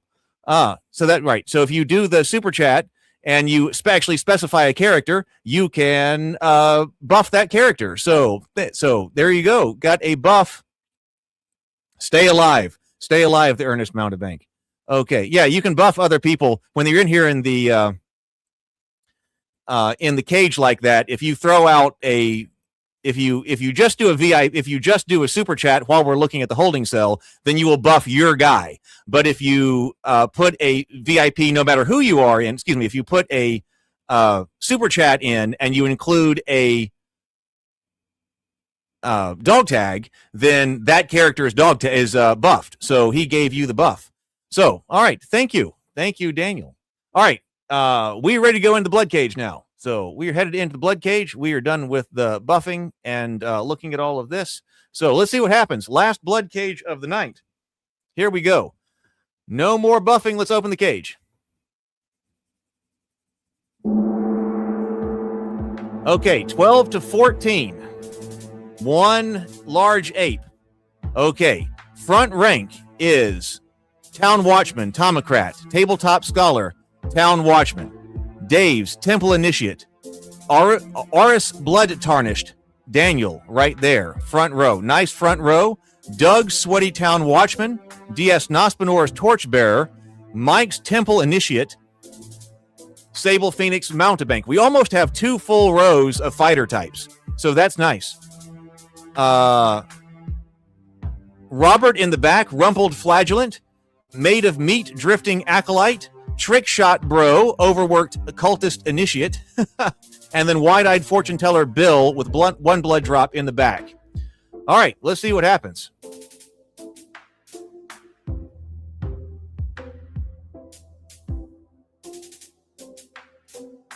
Starting with a goblin coming up, looking at Dave. He's not going to be able to get there and attack this round, so he's going to come up and look threatening and menacing. Another goblin now pulled from the back, also looking at Tabletop Scholar, wants to be able to come up and fight, but he can't. Also coming up and looking threatening. So here the monsters have left out front. Now, Wide-Eyed Fortune Teller looking way up there at goblin number 2. Steps up, come on. But is unable to get a shot off. Ernest Mountebank comes up on goblin number 3. This is Sable, 3 points of damage, a moderate wound, which is enough to drop goblin number 3. Oh, we're at 15 likes? Can we get to 20 and get the blessing of the fairy? Okay. Oris comes up, 6 points of damage on Kobold Crawler number 3, drops him. Dwarf versus Kobold. Kobold Crawler now looking at Daniel. Okay, throwing. Coming in on the flank. 4 points of damage, moderate piercing wound. 4 out of 8. Comes down. Level 1, dwarf level 1, let's go. Okay, Ratkin Mongrel now coming up to the dwarf. Snapping his jaws. Oh, brutal critical. 6 points of damage, a major piercing wound. So Aris Blood Tarnished has now, well, died. I am sorry. Oh, well, Daniel, thank you. Daniel sent all of his buffs over to Sable. So F in the chat for Aris. F in the chat. Kobold now coming up to Tomocrat, looking in. 1 point of damage to the Shunned Watchman.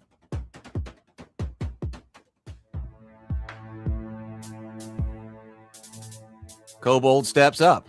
Okay, Gremlin. Who is the Gremlin coming up to? Oh, Gremlin's coming up to Sable. Gremlin attacks. Unhurt, 1 point of stamina drained. Unhurt, 1 point of stamina loss. Oh, now Cave Imp coming up.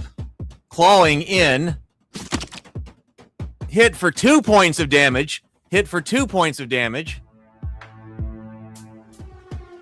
Mended Temple Initiate goes resistance around Sable Phoenix.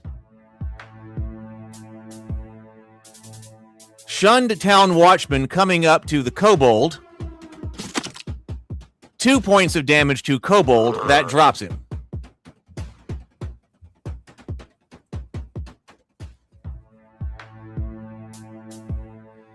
Goblin looking at Sable Phoenix. Oh, Goblin can get there. Goblin can get there. Oh my god. I am sorry, Sable. Oh my god. Oh my god. I am so sorry, Sable. The overworked cult initiate attacks the Gremlin, takes him down for 3. The Gremlin falls with a final thud. So where are we? We are at 10 PCs to 10 monsters. Drifting Acolyte coming in. What is he going to be able to do? Made of Meat. Seems like he's really thinking about it. Instead, just attacks Kobold Crawler number 4. 4 points of damage. The light fades from the Kobold Crawler's eyes. Now, Tabletop Scholar's Watchman comes up, attacks, 2 points of damage to Kobold Crawler, a minor piercing wound.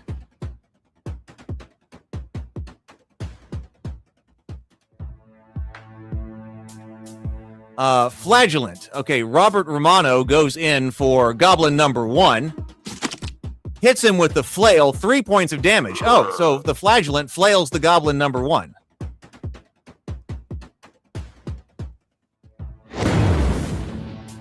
Zorn readies the archers. A volley is coming. Got 10 PCs up. Only 7 monsters. Fugitive Temple Initiate weaves resistance around Dave.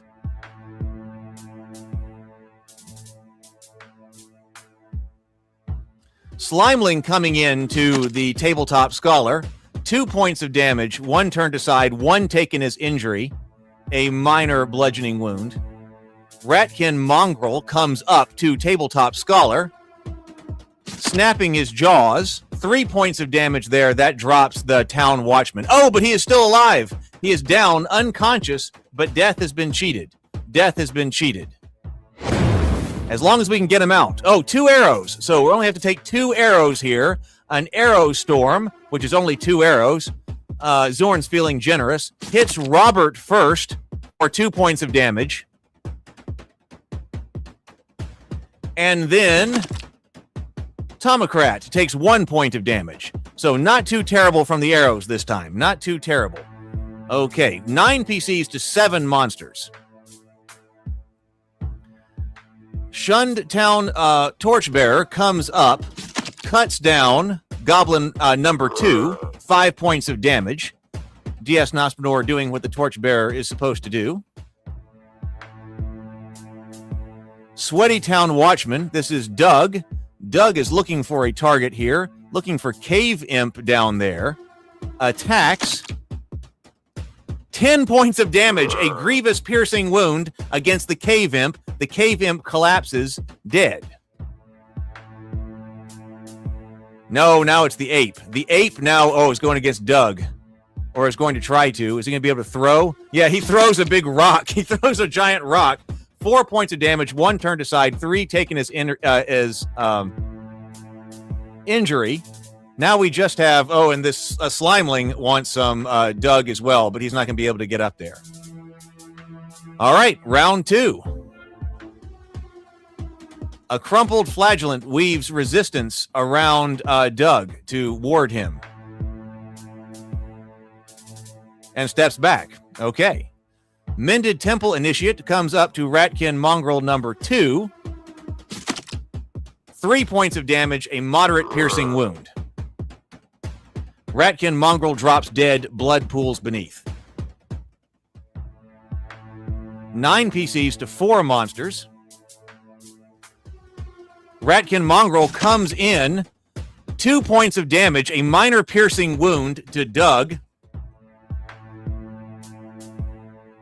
Drifting Acolyte. Okay, made of meat, looking at a Slimeling. Cast Sacred Flame at the Slimeling. Goes for Sacred Flame against Slimeling. 1 point of damage, 1 point of minor radiant damage against Slimeling. 9 PCs to 4 monsters. Okay, Wide-Eyed Fortune Teller wants some Slimeling number 2. Comes in, jabs his staff for 2 points of damage at the Slimeling, which is enough to drop him. Okay, Slimeling drops. That was Bill.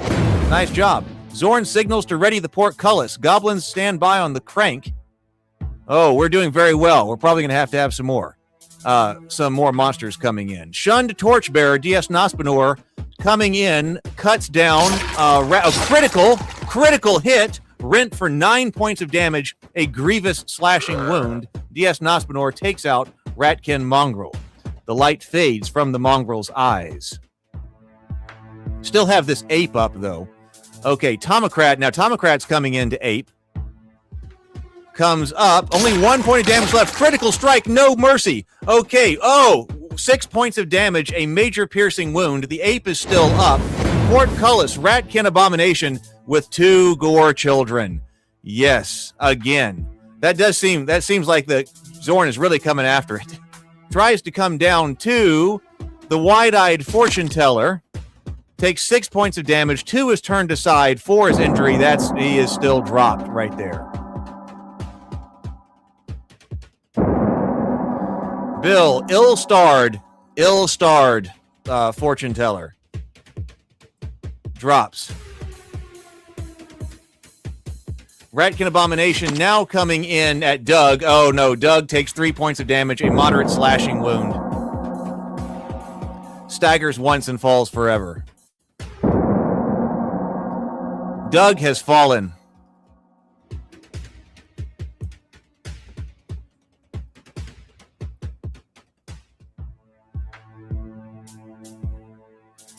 Okay, so Ratkin Gorechild coming into DS Nospinor, swiping, but he weathers the strike on his ward of 1 temporary hit point and loses no wound. Okay. Gorechild unleashes claws, critical strike on Made of Meat. 8 points of damage. 8 points of damage. 2 are turned aside, but he is still dropped.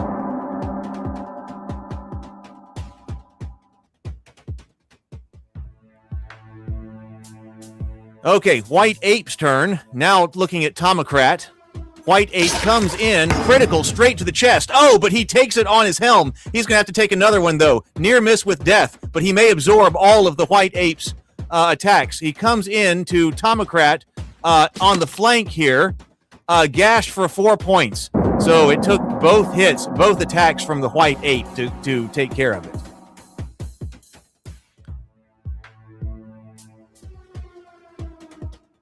Blade Ward having damage around himself.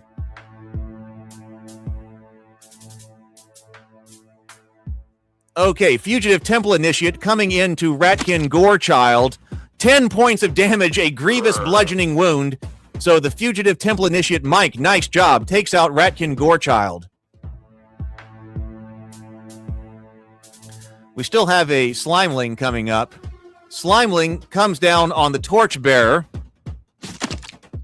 Takes 1 point of damage. DS Nospinor takes 1 point of damage. Round three. So we got 5 PCs to 4 monsters. Oh, the Abomination is going to go first. He's going into trick shot, bro.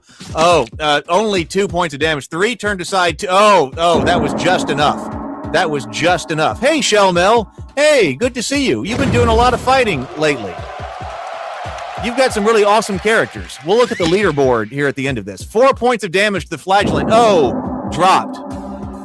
A Ruffled Flagellant is slain outright. Reign of Terror, the Abomination has had 4 kills. The Abomination has had 4 kills. Now, PCs going in to the Torchbearer, slams his shield forward to meet the attack. There is nothing going for the Gore Child right there. Torchbearer, DS Nospinor decides to try to cut down the Slimeling. Slimeling suffers, only 1 point of damage. Only 1 point of damage. That was not enough. Slimeling now coming up to the Torchbearer. Shun the Torchbearer, 1 point of damage. He is still up. Ape goes after DS Nospinor. Claws, vicious critical hit. 7 points of damage, a tremendous slashing wound.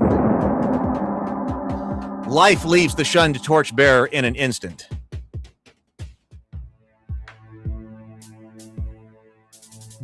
The ape backs up. The ape is getting out of here.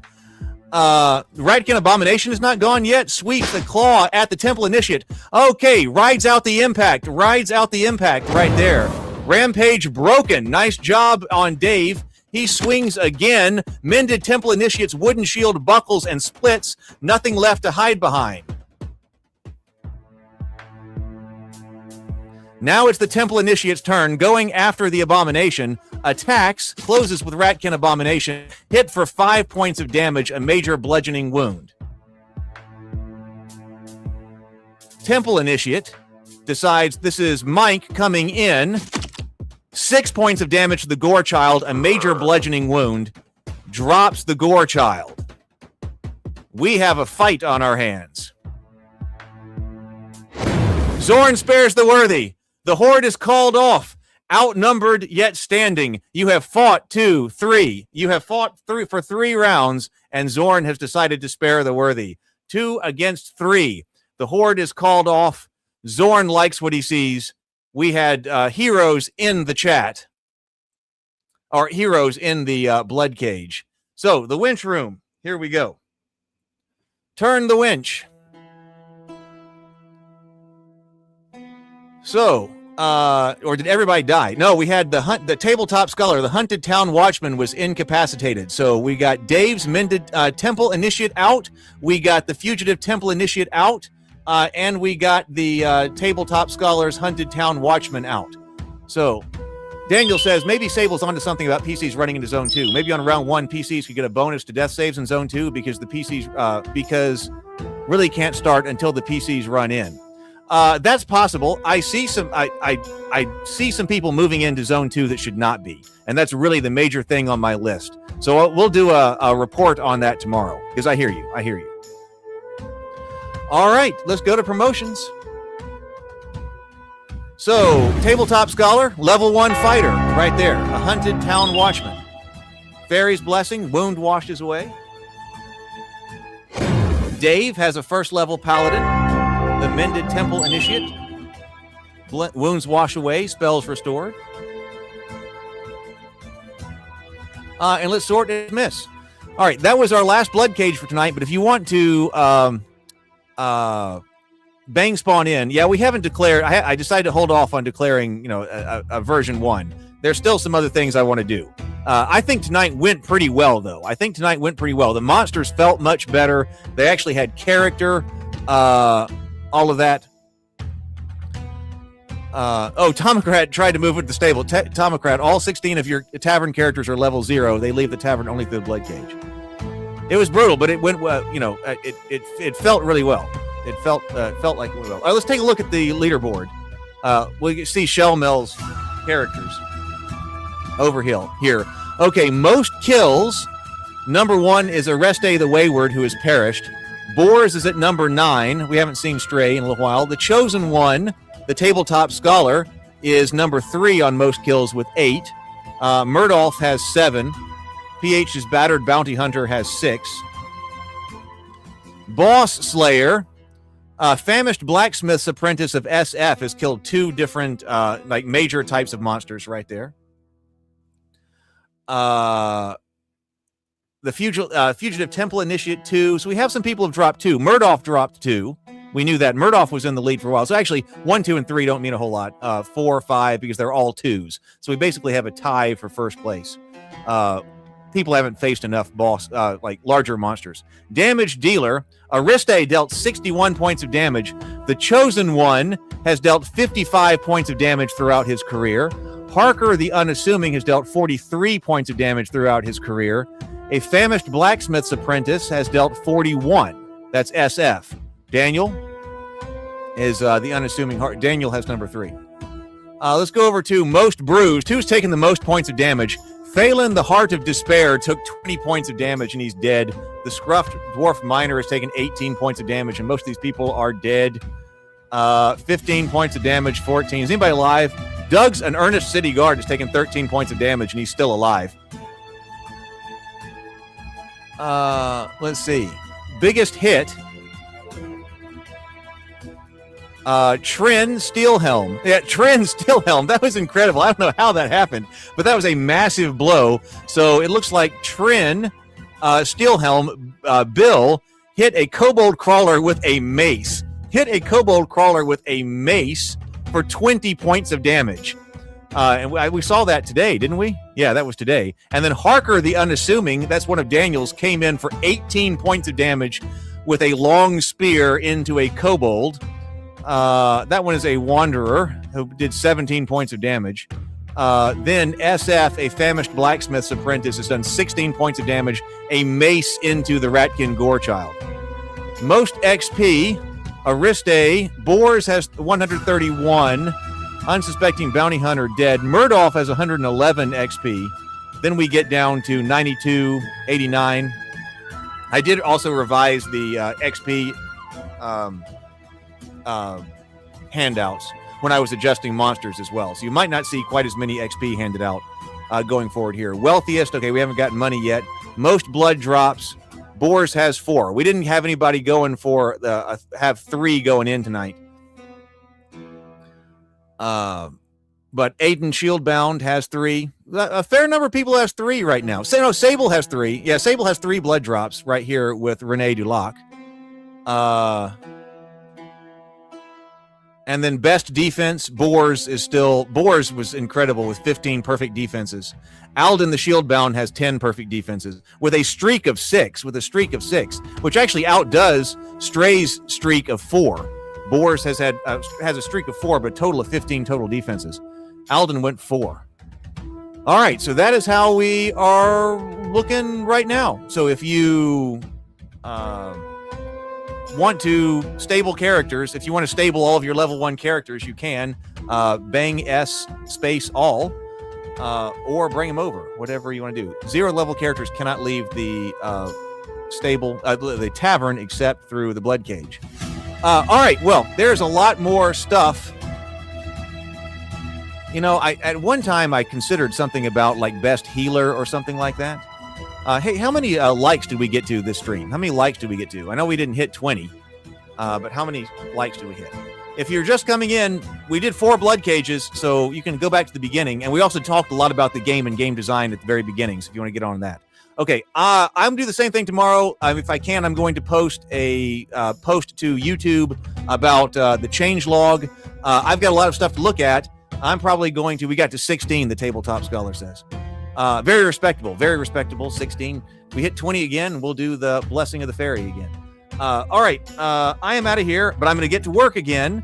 Look for a post tomorrow. I'll put it on the website as well, and then we'll talk about it tomorrow. We'll make the game even better tomorrow. I feel like this was actually major progress tonight. I feel like, anyway. All right, but I'm going to look at everything and talk about it. And consider it and make some changes. All right, have a wonderful evening, everyone. Go forth, be creative, and be constructive. Later, everybody.